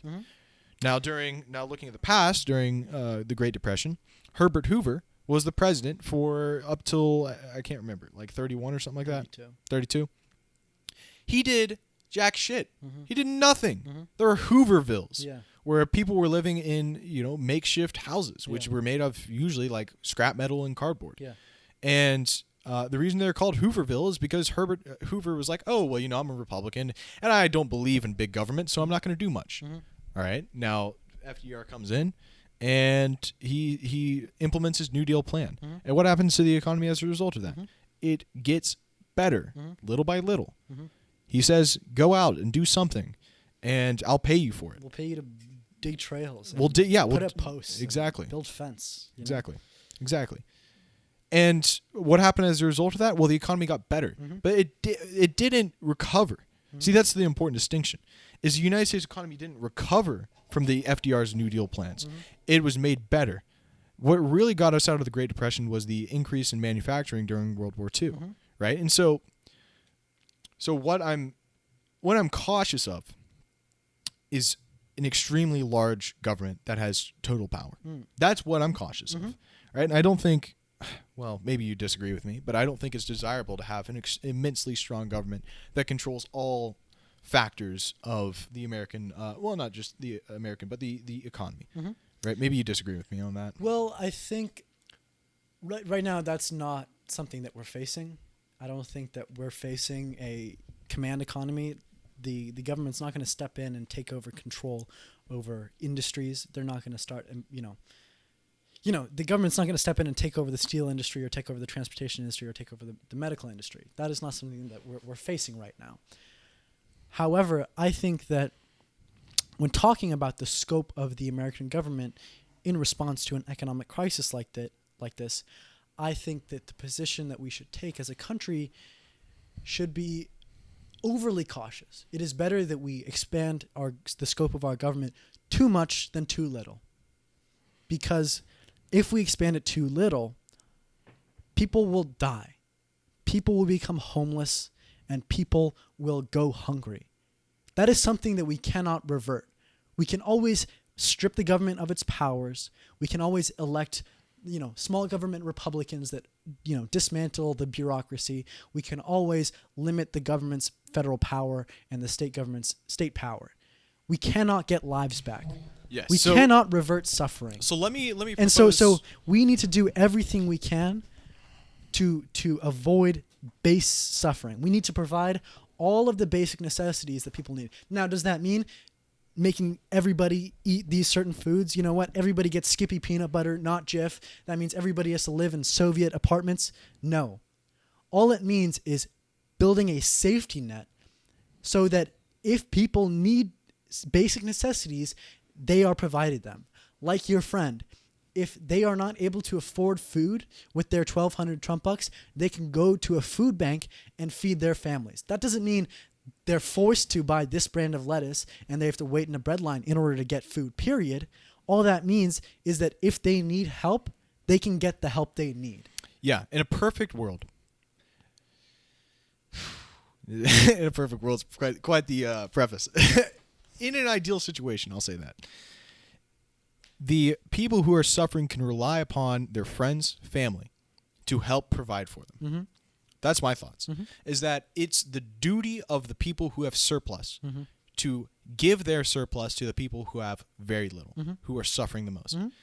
Currently, my family's doing pretty well in the coronavirus. My dad's business hasn't been terrible. He's actually had a great month, one of the best in his company's history. And so what we have a surplus.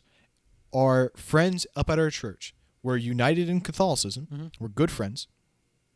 They're suffering. So in our surplus, we said, okay, we will help you because we have the ability to help you. Now, if all the companies, such as Amazon, Jeff Bezos, Apple, whatever, Tim Cook, yeah. If all those massively rich, almost unfathomably rich people who have so much excess would be so altruistic to say, I'll give you, I don't know if altruistic is the right word. I don't think it is. Kind-willed. Yeah. They were so good people, right? they would give their money to help the American people. I'll give you food. Mm-hmm. And I won't add any strings attached because Mhm. I want to do this out of the kindness of my heart, Mhm. right? If it was the role of the people who already have money Mm-hmm. to give to the people who have very little, I would say that should be their role. that should We be can their agree role. on that. Absolutely. Those that have a lot in times of crisis, it is their responsibility to help those that have That's nothing. right. And that's why I think having a Catholic framework is super important because that's what motivates those people to give. Okay. Because there's no motivation behind Jeff Bezos to decide to give away a lot of money to those who are starving. There's no motivation. His motivation is to make as much money as possible and to please his stockholders. Right. That's his motivation. Right. Now, if his motivation was in a Catholic framework, like I'll take it for an example, the guy who owned J.C. Penney. I don't remember if he was Catholic or if he was Christian. He gave away 90% of his earnings, 90% of his personal earnings for charities. 90%. That's a lot of money. Right. And the amount of good that came out of it was great. It was tremendous, right? It was great. So if Jeff Bezos and Tim Cook and these people who have a lot of money would just say, I'm going to give this money away to people who have very little, like my dad, for instance, who gave his money that we don't have a massive surplus, but I mean, we're doing well enough to give our excess to another Catholic family. That's why I think the Catholic framework is super important. Right. Because it gives you that model of I should give to others who are less fortunate. All right. So I'll respond to that. So I think that's great. I think it's awesome that your family is acting charitably, and I think that it shows that you guys really believe in the things that you say you believe in. You practice what you preach, and that's really admirable. And we agree on the premise that those who have excess in times of crisis should help those that have nothing and those that are suffering as a result of that crisis. That should be the role of those that have a lot. Now, right now, we can't convert everybody to Catholicism. That's not something that's going to happen within the next week or the next month or even the next year. That's not something that's going to be overturned, and that's not something that's going to be implemented in the near future. It could happen. I don't know. However, that's not something that we can do as a society. Now, maybe possibly we could get a Catholic theocracy in place and everybody's forced to follow those morals. However, we can model our society based off that principle, that those that have a surplus help those that have nothing in times of crisis. See, but the distinction is you can't force them. You have You to totally convince can. You can. You totally can. But you So can. Okay, should but we? you shouldn't. So should we? This is getting Should we dangerous. get our society to follow these moral codes that you and I agree we should? Should we get them to follow We that? cannot force them. We can only convince them. So if a society is rotten to the core, like you talk about the USSR famously, a society that is corrupt, those at the top of that society live in excess while the workers live in abject poverty. They have no freedom, they have no control. Should we wait for the leaders of the USSR to convert to Catholicism and become altruistic and become charitable and give away their wealth and their power? Or do we say that, listen, the ends justify the means? Do we say that helping those that have nothing The ends and are don't justify the suffering, means. does it matter how we get there? No, yes, it matters how we get there. First, So off, yes, so absolutely. we're never going to get there if we wait for the oligarchs. No, you can't say we'll never get there So why hasn't it happened? because we haven't done a proper job of convincing. Oh, so we got to convert everybody to Catholicism. No, that's not what I'm saying. You All can right. convince people not to convert to Catholicism, but you can convince them to still give away to the poor. Obviously. So Eric, let me ask you this. So we can convince people to pay higher taxes, and those taxes to be used in an altruistic, utilitarian way. Not taxes. We can So- convince so- them to donate to charities. When people donate to individual charities, their own personal intentions and their own personal desires are attached to those donations. For example, Jeff Bezos promised to give $100 billion to climate change research.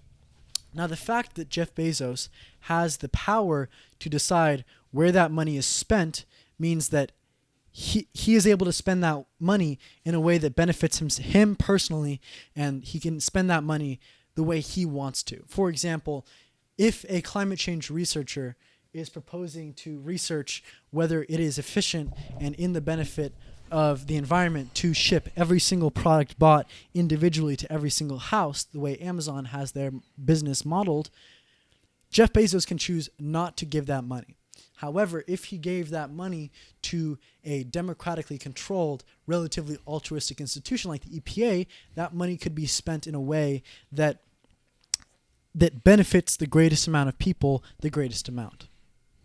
Yeah. Okay. So by saying that you can only choose let me craft my argument here. By saying that by allowing those that have so much to choose who to donate to, you allow them to interject their own personal intention and their own personal feelings into that donation, which curtails the utilitarian use of that donation. For example, like you said, the donations made by your family are contained within the Catholic circle that you guys are familiar with.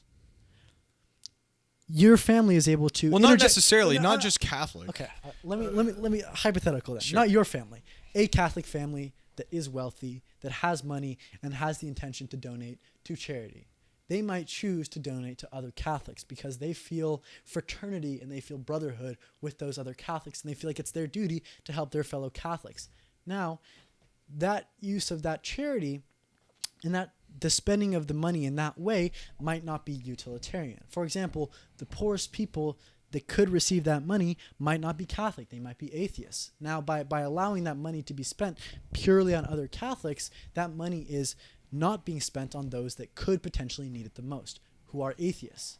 By allowing a person to interject their own intentions on how their charitable money is spent, you curtail the utilitarian value of that money being spent. So you're saying, yeah. So what? So someone could choose to donate $1 billion to charity, but they could only choose to donate it to their neighborhood, which might not be the best use of that money. If that money is spent on the other side of town where people are suffering a lot more, it could do a lot more good. Yeah. Well, what my main point is this, that you can't force people to donate money. You cannot force people to donate money. Right, because it's not a donation. It's not a donation. And look, if it takes proper convincing, Mm-hmm. that's really what it takes. Mm-hmm. If convincing doesn't work, move on. Mm-hmm. That's my idea, is that if we cannot convince a person who has a surplus to donate their money in an altruistic way with no strings attached, I'm not doing this for any so the public can see me or whatever, right? I'm doing this because it's the right thing to do. Mm-hmm. You have to have the framework of what is the right thing to do, Mm-hmm. right? And the only way you can teach people what the right thing to do is giving them a framework that is treat others the way that you should be treated. Mm-hmm. And so that comes from a Catholic view. Mm. And so if these massive billionaires were Catholic and had or at least not even, I won't even say Catholic, but just had the idea that I should help people who are less fortunate than I am, Mm-hmm. then those with inadequate resources would be provided for by the people who already have money. Okay. The government Yeah. does not already have money. They rely upon getting money, right? And the amount of money that they spend isn't as much money as they receive, right? And so instead of creating money and pushing past an impending doom from the United States dollar, how much greater it would be if those billionaires who already have their surplus could provide for the people who are less fortunate, Right. who have lost their jobs. It's great. And you and I are in agreement that is what should happen. Billionaires should provide. Exactly. But let me qualify it. Let me qualify. Let me qualify. Let me qualify. Go All right. ahead, sorry. Let me qualify. Your idea is that no matter how much we convince, they're still not going to donate. To some extent. I'm sure that if there was a mass propaganda campaign where every single news outlet hammered on the idea that now is the time to be charitable and now is the time to be altruistic, you might get some of them. You might get 1 or 2 billionaires. You might even get 100 that are willing to donate money. However, can we agree that the number that will willingly donate and volunteer the wealth that they think they've worked hard for is automatically lower than those that should be in that category of a donating category. Okay, so right, the you're number is making an assumption. automatically lower. You're It's automatically lower. Sure. Your assumption is that and I think we can qualify that by looking at how they got there in the first place. How do you accumulate $1 billion worth of wealth? by stepping on the heads of the workers, right, Eric? I think that it is nearly impossible to reach that level of wealth without being profit-minded and without being wealth-minded. If someone was, let's say, had a net worth of $20 million, It's a substantial amount of money. it's a substantial amount of money, and they owned a company, Sure. right? If they were single-mindedly set on the goal of accumulating wealth, they would make decisions that were not charitable and not altruistic. Can we agree on that? Absolutely. You choose to give your employees a lesser healthcare plan because it results in more profit for the company and more profit for you. Yes. Now, the person that is more altruistic, more charitable, more moral would choose instead to use their wealth to benefit others at that small stage when they only have a couple $1 million, which is a substantial amount of money, but it's certainly not $100 billion. So the only way you get to the upper echelons of wealth is by being single-mindedly focused on your own wealth. Yes. That's how you get up there. And if you're not in that mindset, you're not going to reach the upper echelons of wealth. Okay. So if you want those at the upper echelons of wealth to suddenly have a change of heart and a change of mind, it is going to be extremely hard to get any of them to flip over to that because they have built their life on accumulating wealth. You're not going to be able to give them a good little argument based on good precedents and good little argument. Well, why and not? Good speech. Why not? Because they have been given that argument their entire lives. They have been told time and time again, hey, maybe you shouldn't do that. Hey, maybe you should, give your employees a little bit more overtime pay. Maybe you should spend some more on protective equipment. Maybe you should give them a better healthcare plan. Okay, But so they have Jeff Bezos. time and time again chosen to put their own wealth and their own prosperity over the health and the safety and the prosperity Well, of how do you others. demonstrate that? Because to I me, can't- I can demonstrate this. So, What? Yeah, so go Jeff Bezos got increasing pressure put on him to raise the amount of money he was paying his workers, and he did. They're paid minimum wage. No, they're not. They're paid $15 an hour. All his workers are paid $15 an hour because he had pressure put on him, and he changed his mind to move the price he was paying his workers from $10 to $15. Now, how do you demonstrate that it's impossible for other companies to do the same? I can't. Exactly. And I can demonstrate that it is possible for them to increase the amount of money that they give to people. Okay, Now, here's so the part two. Let me Let me pose you a question. Why hasn't it happened? because there why hasn't ha- been proper convincing done to So the how people do- of how the do we surplus. do that? Well, let me give you an example. How do we real do quick. that? Do we send a priest to every billionaire and have him talk to him for a long period of time? Do we have him get everybody to read the Bible? Well, it's certainly not show up with guns and steal their money. That's not how we do it now. The IRS sets a tax rate and collects the taxes. Sure, There but are no guns involved. Sure, but but it was previously used as showing up with guns and taking their money. If you don't pay your taxes. Well, no, in the USSR and in China, if you had a massive surplus and there was a massive amount of people who were poor, they would show up to your place and kill you and take your money. To a certain extent. And in No, some cases, that's exactly what happened. not if you sided with the government. If you became a member of the regime, you were let off the hook. It was only those. No, you weren't. What are you talking about? So the people in the kulaks, for Yeah. example, they didn't have. If you They look were- at, they if were you look at the successful leadership farmers. of the Soviet Union, a majority of them were wealthy people. Yeah, because They came it was, from wealthy it was, backgrounds. Yeah, it was more So- of an oligarchy. Yeah, Right. and they were so- given means of production too. Not only that, but they were wealthy before the revolution.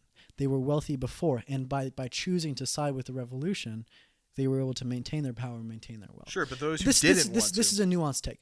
I don't think that increasing the tax rate for billionaires is going to lead us to Soviet communism. Yeah, well, I don't either. But what I'm trying to say is this. Let me say this real quick. So there comes a point when you have a certain amount of money where your material wealth cannot increase, right? If you have the difference between $1 billion, what? I dispute that. Okay, but okay, your material satisfaction. Let's just say that. Satisfaction, yes. We'll yes. say not material gain. Like Yeah. you can always buy more yachts, cars or yeah. more yachts, right? But your material satisfaction stagnates. Let's say it's at I don't know, $20 billion. Maybe that's a little low. It was a little high. I think once you reach $20 million net worth. I don't know. So 40, let's just 40 million. sure, Yeah. sure. Let's say there's well, But let's there just is a assume number. there is a number, There is a right? number. And then after that, your material satisfaction stays the same. Although it might be distinct between people. There might be variation between. Sure, because some people might have bigger receive. desires Yeah, and- exactly. But let's just say, because let's try and quantify it. There is a number which people reach after that number, their material satisfaction stagnates. All right, and what does that money do afterwards? Nothing. All it does is increase the amount of materials that they have, but not increase their material satisfaction. Yeah, yeah. Well, I think that it's not necessarily about materials and about buying a bigger house. It's about the mindset that my goal is to make money. And that's the capitalist mindset that's propagated. Your goal in life is to become rich. And if you don't become rich, it's such a you shallow fail. mindset. It's very shallow. But I don't know how else you can explain the oligarchs who set their life on the one goal of making money. What you would do instead is trying to convince them that while you have this surplus, you can become more fulfilled by donating your surplus. That's how you convince them. Because what all humans, getting a little hairy here, Yeah. all humans want satisfaction. Can we say that? Yes. People want to be happy. Yes. And if you can convince multi-billionaires that they will increase their satisfaction not by the increase of the material goods, but by donating their money, that will increase their satisfaction, they will do it. The distinct, I think our disagreement comes on how it's achieved. Your how it's achieved is by increasing taxation on the rich and forcing them out of their money, which I agree. We should increase taxes on the rich, but I don't think it should be like an 85% tax. And neither do I. What I think instead we should try and do is try and convince these billionaires that you will become satisfied if you donate this money. And here's why, and do it because of these reasons. Yeah. And I think it's possible to convince them. I think it's nearly impossible. I mean, I think that if we look at it from another perspective, let's take monks and nuns, for example. These people have set their purpose in life as serving God. And they have spent 40, 50 years in this monastery doing nothing but studying the gospel and living the life that they believe they should. As poor as can be. As too, poor as mind can you. be. Do you think you could find a 70-year-old monk and convince them that they should leave the church and start going into business and making money, and that's how they're going to get happy? You kidding? That would never happen. That would never happen. So these people, these billionaires, are set in their ways. They've spent 60 years doing nothing but accumulating wealth. Yeah. And that's what makes them And happy. the reason why? Seeing that number tick up, that's what gives them that good feeling inside. Yeah. And the reason So, why? so trying to convince them, hey, maybe you should try this other thing is very hard. You're fighting a very uphill battle. That's right. And using that tactic to achieve the goal that we agree is a admirable goal, that those that have too much should help those that have nothing in times of crisis. If you truly believe in achieving that goal, we should use the most practical way of achieving that goal. And I think that convincing the people that have dedicated their life to doing the complete opposite is an incredibly impractical way of reaching that goal. Okay. The difference. So So, if you really, the reason if you really why. believe in that goal as a paramount, overarching goal that we should try to achieve as a society, we should reach that goal in the most effective and efficient way. Yeah, okay, so the difference is you're equivocating the satisfaction of monks to the satisfaction of the wealthy, and they're not equal. The satisfaction of the monks is so much more immensely greater. Do you know that? Yes. Can you prove it quantitatively? No. It's up in the air. I don't know how much monks are satisfied, and I don't know how much billionaires are satisfied. Well, actually, I shouldn't say I can't quantify it. In the Catholic Church's eyes, yes, I can quantify it, right? But let's just step aside from that and no. But here's the thing. When you have a certain amount of money, right? When you have all that you could ever want, the only thing left for you to gain is power. And now, once you're Bill Gates and you have so much money, the only thing left that you desire is power. Because you already are materially satisfied forever. All the materials that you could ever want are satisfied. I make $30,000 a second, right? Yeah.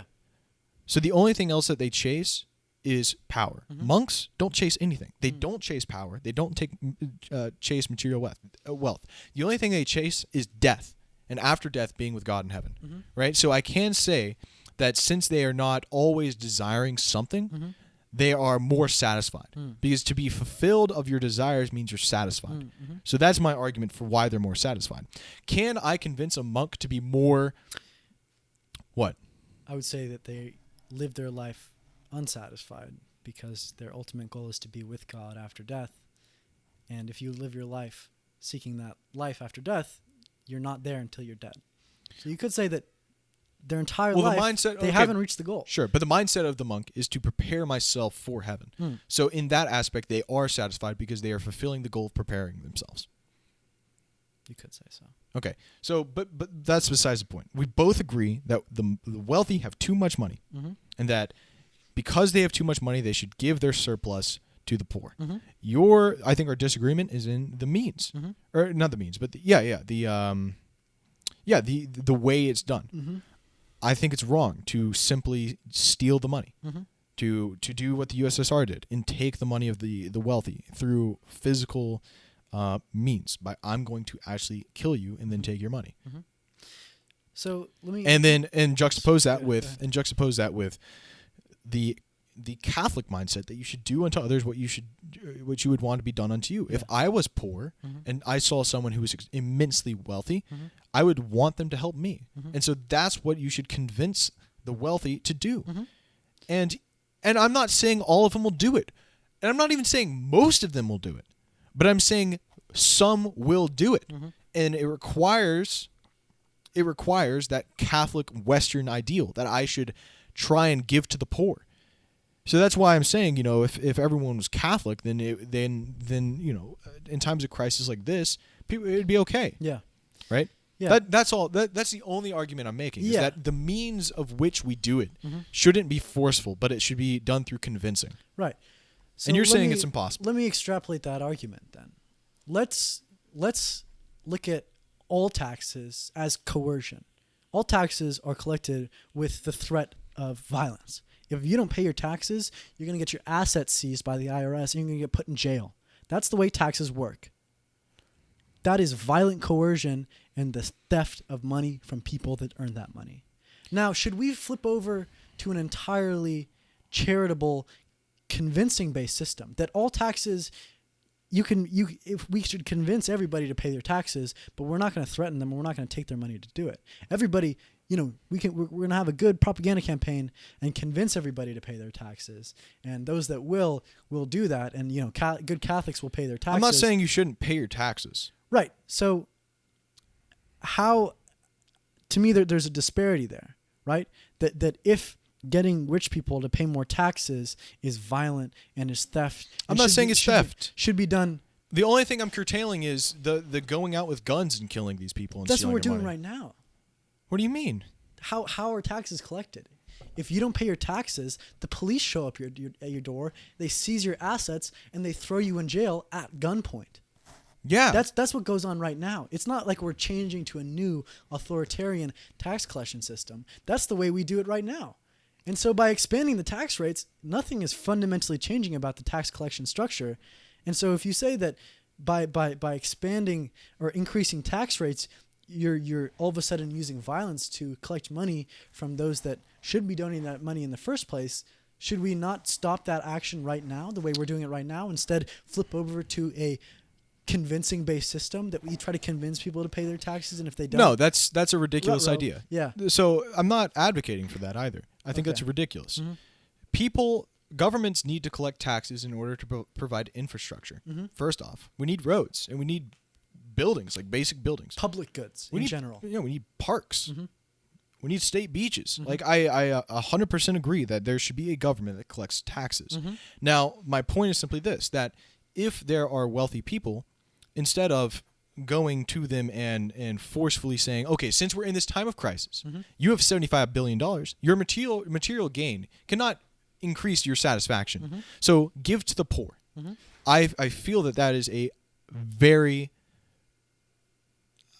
It's a slippery slope is what I'm getting from your argument, that once we allow the government to do that, we've expanded their powers. I just don't want riots. Yeah. That's really what I want to defend against. I just don't want riots and like a revolution. Right. Well, almost. The wealthy people, they don't have enough people to make a riot. if you're going to Well, I'm not talking about the wealthy. I'm talking about the poor rioting against the wealthy. right, which is what's going to happen if we don't provide Continue for the the system. poor. That's If we don't give the basic Which is necessities, why- people exactly. are going to go out and burn banks. That's what I'm saying. And we both want to avoid that. Absolutely. And so we should avoid that in the most effective way possible. And I believe it's convincing, and you believe it's forceful taxation. Right.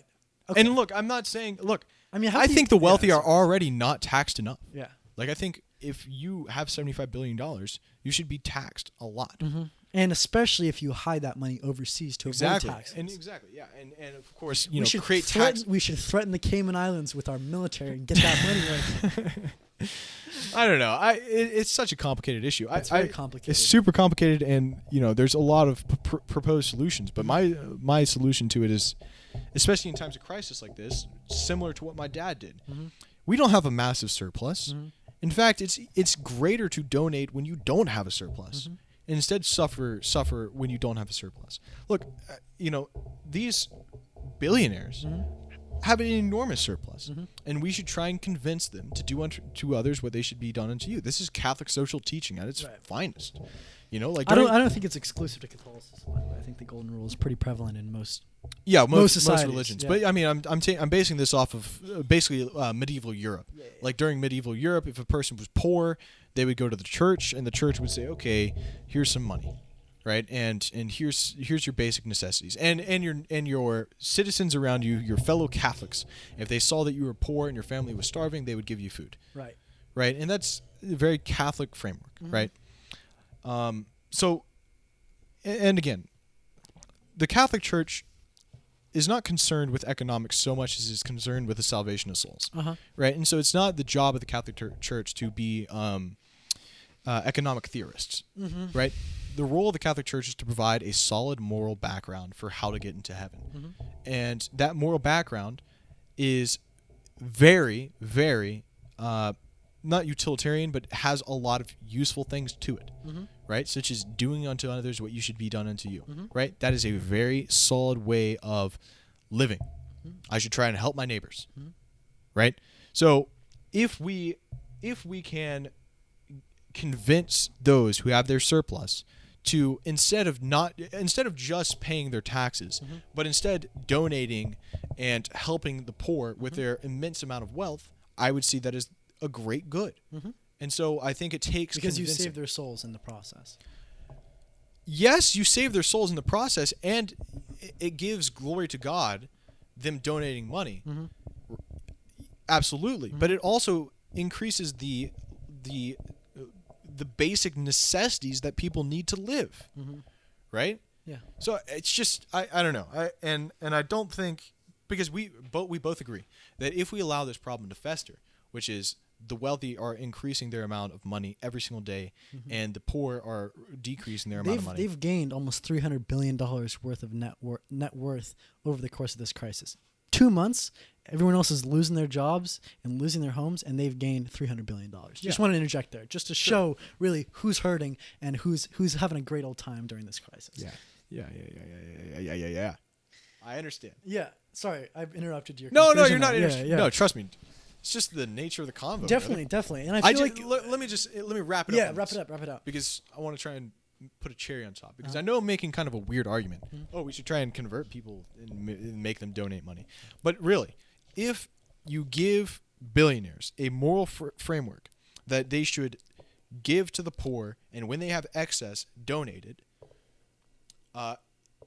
the amount of people who have their basic necessities provided for will increase, and they won't be reliant on the government anymore. And to increase taxes is a good thing on the rich, but to let the problem fester and let the rich continue to hold their wealth. The problem of the poor seeing the rich and seeing how much they have and them recognizing how little they have will only fester and increase tensions between classes. And so if the rich decided to give the money away and help the poor, the relationship between the poor and the rich will strengthen, and it won't be so riddled with tension. And so, and just the rich increasing taxes on the rich won't exactly solve the problem of the poor hating the rich. Yeah. What it instead will solve the problem is the rich taking their money and giving it directly to the poor. Yeah. I mean, it makes sense, but I think that ultimately You can't convince them, right? you can't convince them, and not only that, but the reason they have all that wealth is because they stole it to some extent from the poor. So that the tension between the wealthy and the poor is a problem that is baked into capitalism, and you can't really avoid it unless you overturn capitalism. You know, you're never going to get the peasants to love their lord. Yeah. That is just a problem with that division of classes. Exactly. Like, and but from the let's- Catholic framework as well. Let's move on. We've talked Sure. about it enough. Sure. Let's talk about inherent ideas. Okay. Right? So I'm guessing that you have some thoughts on this. So are there innate ideas within humans, or is all human knowledge derived from human experience? Well, So- it's so- a complicated question. So Plato had something to say about this. Plato believed that all knowledge was already embedded in our minds, and instead of thinking about our process of acquiring knowledge as learning knowledge and gaining new knowledge, it was simply the process of unforgetting knowledge.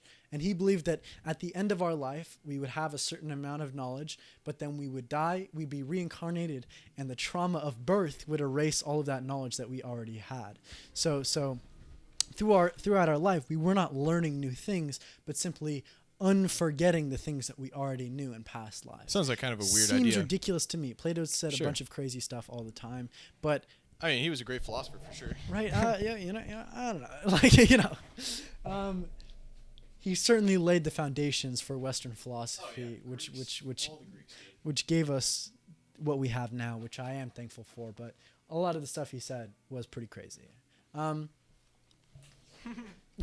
do I have any thoughts on that? Yeah, do you think that there are innate ideas that exist in all people, sort of these universal truths that we all come to discover and all come to accept? Well, let's get out of the way first the people who are mentally ill, Uh-huh. right? Because I feel like that's a pretty good place to where people are like, well, look at this guy, he's schizophrenic, you know, and he doesn't have that idea. So let's get that away.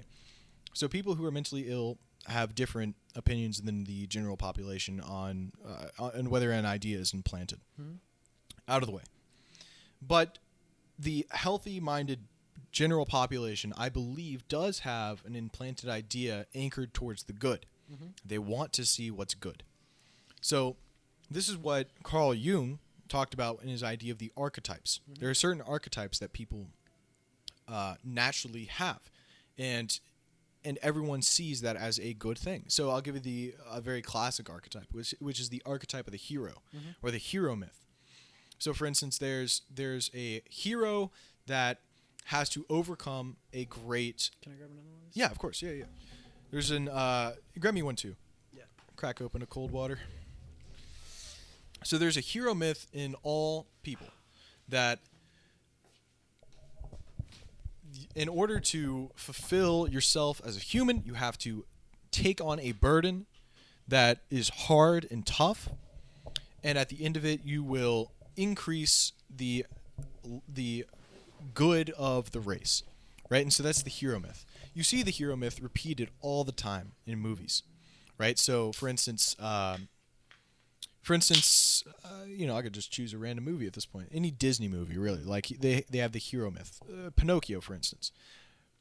Pinocchio isn't a real boy. He has a wooden head. He lies. You know, those are all archetypes that he is not a real person. He isn't fully a real boy yet. His father Geppetto gets swallowed in the belly of a whale, and he has to go on a dangerous journey into the belly of the whale to save his father, right? And by saving his father, he becomes a real boy. That's an archetypal story, and everyone who sees that story, it feels good. It's like, wow, you know, Pinocchio, who used to be a lying, wooden-headed boy who had his strings being pulled. At the end of it, he became a real boy, and that's a hero myth, right? Like we see that, and that's an implanted idea in people that they want to see fulfilled. The idea is that we have to. We're going on for 3 hours 37 minutes. You hit 4 hours here. Yeah. Seriously, man. Yeah. So that's the implanted idea that there's a hero myth, and we all have to bear a burden in the world that's great and hard to carry in order to increase the good of the world. So I'd say that's an implanted idea. Well, I think that the real distinction that John Locke talked about this issue pretty extensively, and his argument against the idea that, well, look at these universal ideas that most people have, therefore these ideas must be innate within all people. His counterargument was that these seemingly universal ideas that are exhibited in most people are the result of universal human experiences. That as you live your life, you see people engaged in the hero archetype. You see people sacrifice their own personal pleasure and their own personal satisfaction in exchange for the benefit of others. And because we see those people rewarded and upheld by society as a whole, we have the hero archetype implanted in us. If someone was raised in isolation in the woods, living in a cave by themselves, they might not have this hero archetype because they never saw it and they never had that experience of seeing someone upheld and honored for being a quote-unquote hero. So I think that the hero archetype could possibly, now there's no way to prove whether it is innate or it is the result of a universal human experience, but to me it seems more reasonable that because our society upholds and promotes heroism and the actions of heroism, we experience the hero myth from afar and are encouraged to embody that myth ourselves because we want to be treated the way other heroes are treated. When we hear about Martin Luther King in school, we there's a whole day dedicated to him out of the year. We learn about him for a whole month, and we say, "That's awesome. I want to be like Martin Luther King. I want to help sacrifice my life and my own personal satisfaction in order to be upheld as a hero." Mm-hmm. Mm-hmm. And that experience is what allows us to So gain that hero myth. yeah, but you believe it only comes from, your parents teaching you about Not it. just your parents, but society, the books you read, like you said, Pinocchio. When kids watch Pinocchio as a kid, they learn about the hero myth. It doesn't mean that that myth was necessarily innate within them, only that it could have been derived from that human experience. Mm-hmm. I think that this topic gets very iffy because You can't really demonstrate. you can't demonstrate it either way. However, I think that it is important to discuss because we can, by believing that there are innate ideas within all people, we can use those innate ideas to explain seemingly universal human behaviors. However, by acknowledging that maybe these universal behaviors are the result of human experiences, we might be able to tie together human experiences in a way that we were not able to before. We might be able to break down the barriers between different human experiences and see the things that we have in common with each other and see those commonalities as a common thread that ties together all humans no matter where they live. Yeah. Well, and I'm not too sure that there's a massive distinction between whether or not an idea is implanted or whether or not an idea is given to you by your parents, because in both cases they're both implanted. The difference would be that one would be from birth and one would be from social interaction. Yeah. And so I think it's a pretty important distinction because if we say that there are innate ideas implanted in everybody ever since they were born, then it must prove some divine influence or something of that sort. Maybe not divine necessarily, but then we must see those ideas universally, that every single person exhibits that idea. Okay, and then that would counter your perspective on just having multiple perspectives and how there's no one knows the truth, right? Because then that would mean that there's a true something implanted in all. Well, I'm cautious to mix in the discussion about truth in this, because we don't necessarily know if these innate ideas are true or not. I mean, from your perspective, these innate ideas must come from God, and therefore they must be true. However, I think that they might just be a result of our evolution and our genetic deposition.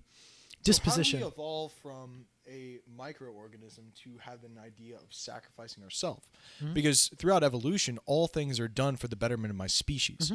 So how do we evolve from that mindset to some sort of I want to sacrifice something of my own in order to increase the betterment of a society as a whole? Like, that doesn't make any sense. How can you derive that from evolution?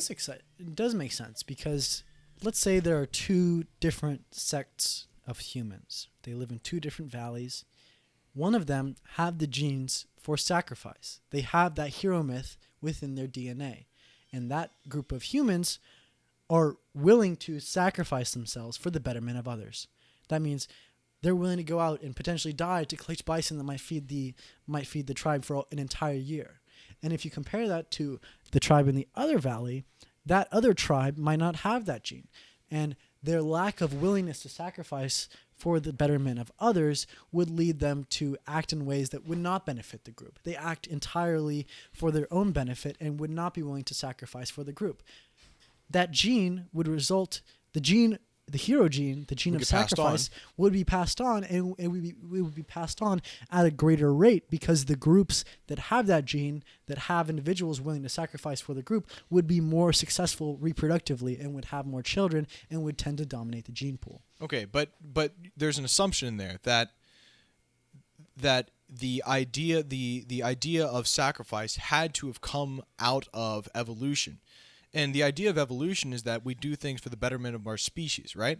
But it's also the idea that I do things that are only good for myself, that only benefit myself. Well, it's not necessarily a mindset like that, Caterpillars and butterflies and snails don't consciously choose, I'm going to do this for the betterment of myself or my species. Instead, their genetic code is structured in a way for their actions to produce the greatest amount of descendants as possible.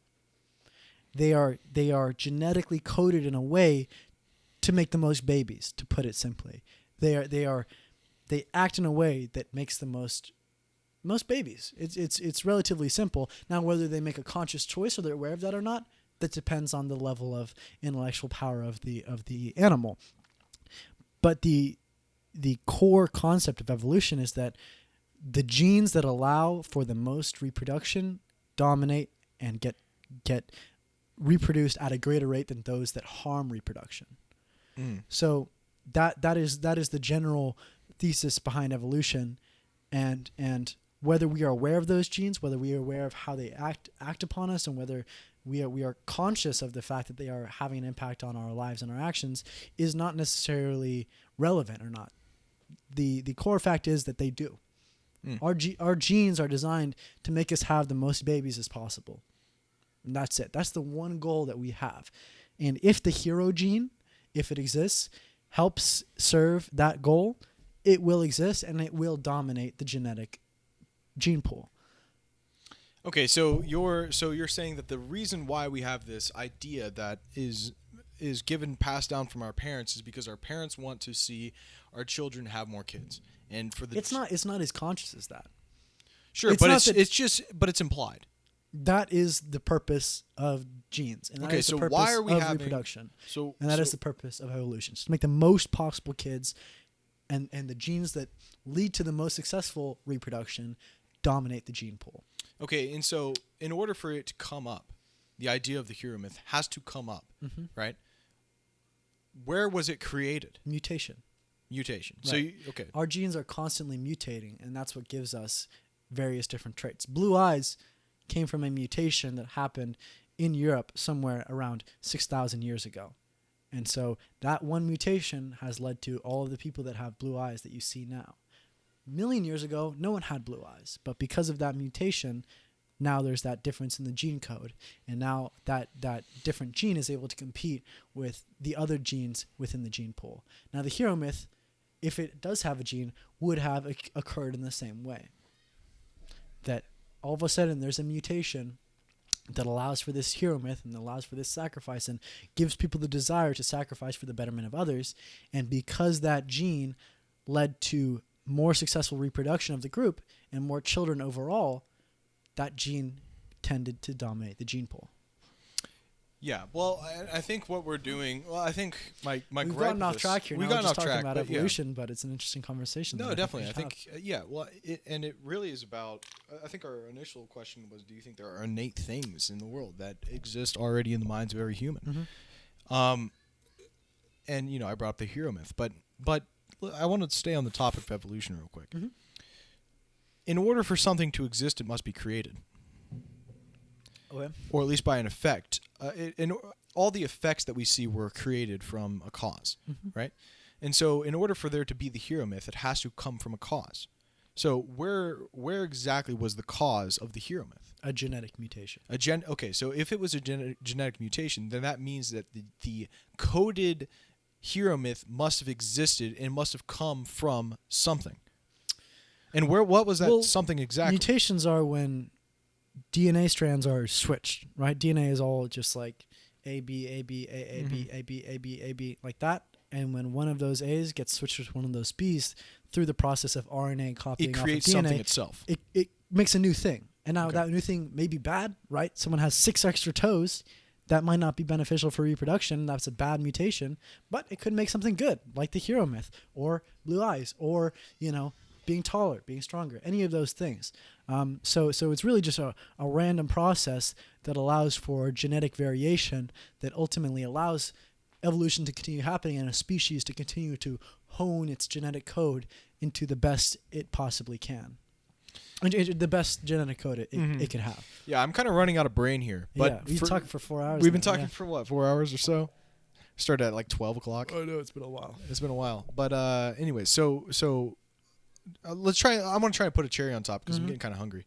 But first off, I'm not very well learned in the topic of evolution, and I'll do some research for the next podcast. But whether or not there are some ideas that are implanted, I don't know if it's useful to necessarily even believe that there's certain ideas implanted, because first off, you'd have to demonstrate that idea is implanted, and is it possible to be able to demonstrate implanted ideas? I don't think so. No, Like, definitely not. It wouldn't seem like you can demonstrate something implanted, Yeah. unless you could go into the mind of a baby or something of that sort, or go into the mind of a person who's been cut off from all social interaction, Yeah. right? Which is also nearly impossible and very unethical too, if you're going to, deprive a person of social interaction. Yeah. So I don't know if it's testable, and I don't know if it's demonstrable. So first off, I would like to say, even if there were such implanted ideas, you couldn't demonstrate it. And so that only leaves us to learned ideas, right? And those learned ideas are just as powerful as innate ideas. They have the exact same effect. If the idea is the exact same, they have the exact same effect. Yeah.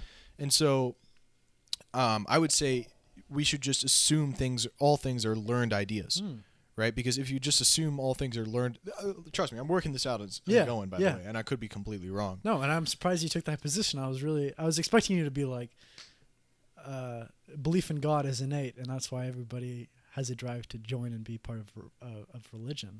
Maybe that's the position I should hold. I'm super I'm really ignorant. surprised you. Well, I'm just super ignorant in the topic No, altogether. so am I, dude. I read like 2 pages out of the philosophy. I've read book. I've read 0 pages. Yeah. So No, but I think, yeah, like you say, it's impossible to prove a distinction. We can't quantitatively say these are innate ideas or they aren't innate ideas. But I think that. But again, Yeah, that go doesn't detract from the truth of any one idea, Mm-hmm. right? Like I think that's the key point of this, is that even if an idea is not innate, it doesn't detract from the truth of the idea as a whole. Well, let me pose a counterpoint. If some ideas were innate and others were learned, would those innate ideas not be superior on the hierarchy of truth? Well, like you those said learned ideas? about mutation, Yeah. then some of the ideas like 6 toes can be wrong, Mm-hmm. and so we could say that mutation, if you're right about the mutation in the first place, assuming you are, then Mm-hmm. Yeah. that would mean that that there could be there logically could be false mutations. I think that's pretty good. Pretty good stuff. Well, anything else you want to? I don't know, man. Have we reached the 4-hour mark? Let's see. We're gonna go for like 8 minutes more. 8 just so we have minutes. 4 8 more minutes. 8 more minutes. 8 more minutes. Yeah. Okay. You got a China story? China story. Putting you on the spot. Put me on the spot here. No, not really. I mean, I don't know. Like, I'll tell you a story. yeah, tell me a story again. So we were in Italy. Yeah. in This Italy. is a nice turn of the podcast, by the way. We just sit here talking about like these big old broad umbrella ideas talk all the about time. Italy. Let's just talk about things we've actually done in our lives. Exactly, because we always talk about like just vague You know? Yeah, concepts. tax and billionaires Yeah, and yeah, God exactly. and philosophy. Yeah. Philosophy and the economic crisis. Tell me about It's Italy, like yeah. oil, you know. Yeah, yeah. I don't know anything Yeah, about oil. I just know Yeah, there's no exactly. futures. Yeah, yeah. Anyways, Italy. So my brothers and I, we were traveling through Europe. We went to World Youth Day, which was quite an event. So World Youth Day is a Catholic event that has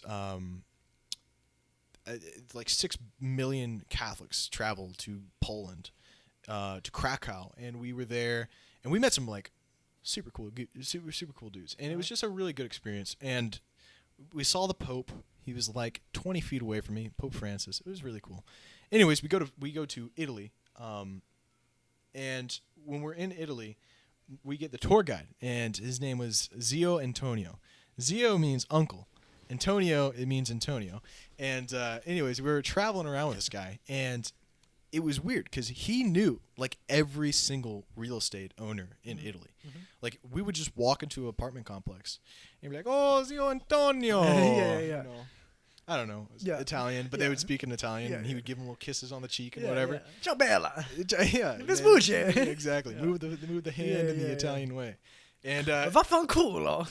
yeah, exactly. Yeah, Whatever that yeah. means. Anyways, he It's the knew. F word. That's one Italian word I know. What does it mean? Fuck. Oh, right. yeah. I'm sure he wasn't saying that. Yeah. But anyways, we were just having a good time, you know, and he knew seriously every real estate owner in like all of Italy. Like it seemed like that. Yeah. And we would always just go into any apartment, and he would just go right up to the owner and like give him kisses on the cheek Yeah, and yeah, whatever, and introduce us, and it'd be like this big burly Italian man, you know, as Italian as it gets. Yeah. And anyways, come to find out, I think he's involved. Well, I shouldn't. Let me just. Yeah, whatever.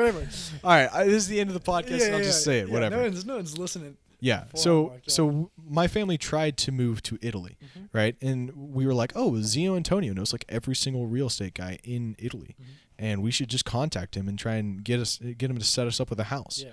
right? So we contact him. Hey, Zio Antonio, we'd love to move to Italy. Do you think you can find us a place?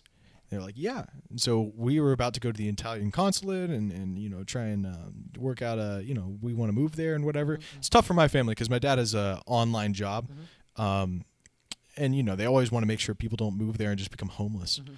So we had to like prove that we could be sufficient anywhere in the world. Yeah. Anyways, so we contact Antonio. We're like, hey, can you find us a house? And he's like, yeah, of course. I need $5,000 in order to place a premium on the house so that you can buy it, right?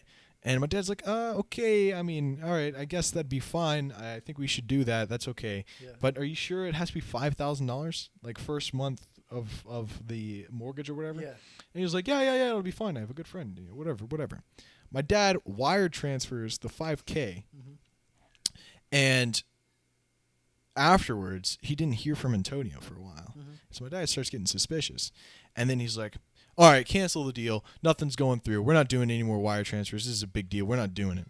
And so he basically he thought that Antonio was a fraud. All right. Come to find out, Antonio is not a fraud, and my dad just made a mistake. Antonio was working out the deal, and my dad got skeptical about the wire transfer. Yeah. I don't know. Yeah. Pretty I much mean, the that's story. pretty crazy that you guys. Yeah, just- and so he had a tarnished name in our house for a while until my dad just worked through the story and tried to work it through in his Yeah. head and found out like, oh, Antonio did absolutely nothing wrong. Yeah. And we had a pretty good relationship with this guy. He was the tour guide for my parents when they were in Yeah. Italy. He was just a really cool dude. Yeah. And I don't know. It was really sad to see the relationship tarnished like Yeah. that, you know? RP Zio Antonio. Zio Antonio, man. Yeah. He's an excellent tour guide. I bet. He sounds like a great guy. And I mean, He's such a good guy. that always makes traveling abroad so much better when you have a tour guide to show you the spots, because especially when you don't speak the language, like Yeah. it's almost impossible to get the best experience possible. 'Cause Oh, you yeah. just you go to the Colosseum and you go to St. Peter's Basilica and all that sort of stuff, but you don't get to see the the real cool insides of like you got to go to this hole in the wall restaurant and you'll get the best Italian food in Rome. Oh yeah, you know? It's- and that was the best part of it too. Like we went to this Italian restaurant. This is so funny too. We went to this Italian restaurant, and seriously, all the waitresses in the restaurant were 10s, dude. Yeah, they were yeah. they were the most beautiful women Yeah, I've yeah, ever seen yeah. in my life. And anyways, he goes in. Of course, he give him kisses. You're Yeah, like, oh, yeah. Antonio. He's like 58, and these Yeah. women are like 19, Yeah, 20. yeah. Beautiful. And we sit down, get this really nice pizza, and afterwards they bring us like this massive bottle of limoncello, Mhm. ice cold, set it on the table, and say drink as much as you want, Yeah. free of charge. And we just got drunk off of limoncello, stumbled back to the hotel, and Yeah. fell asleep, man. Great Just time. Such a good time. Yeah, definitely would have happened. Definitely wouldn't have happened if you guys It had didn't just have Antonio. been stumbling through Rome on your own, looking up TripAdvisor, Yeah, Yelp, exactly. Yelp restaurants, stuff Yeah. like that. Yeah. Anyways, kind of a boring story. I don't know. why I told it. No, man, it's good stuff. I mean, I think that. Yeah, like I feel like the audience doesn't really know anything about us at all. Like we just talk about our Yeah, ideas we all just the- talk about all day. ideas. We don't know about our lives Like, much. Yeah. there's no character development here. No, definitely not. Definitely not. Let's see. Are we there yet? We'll just call it close enough. We're close enough. Yeah. All right. All right, well, this has been the Outlet Podcast. The Outlet Podcast. Thank you guys so much for listening. And give us a like and a subscribe if you Yeah. enjoyed this content. Give us a comment. Let us know what you think. Exactly. And if you be made part it of up the to this point, conversation. we love you. We love you. And thank you so much for listening. Comment down below. Definitely. If you hated the podcast, give Let us a comment know. down Let us below. know. Let us know what you hated and Yeah, what we can do exactly. to improve. Join the discussion. Yeah. And thank you so much for listening. This has been the Outlet Podcast.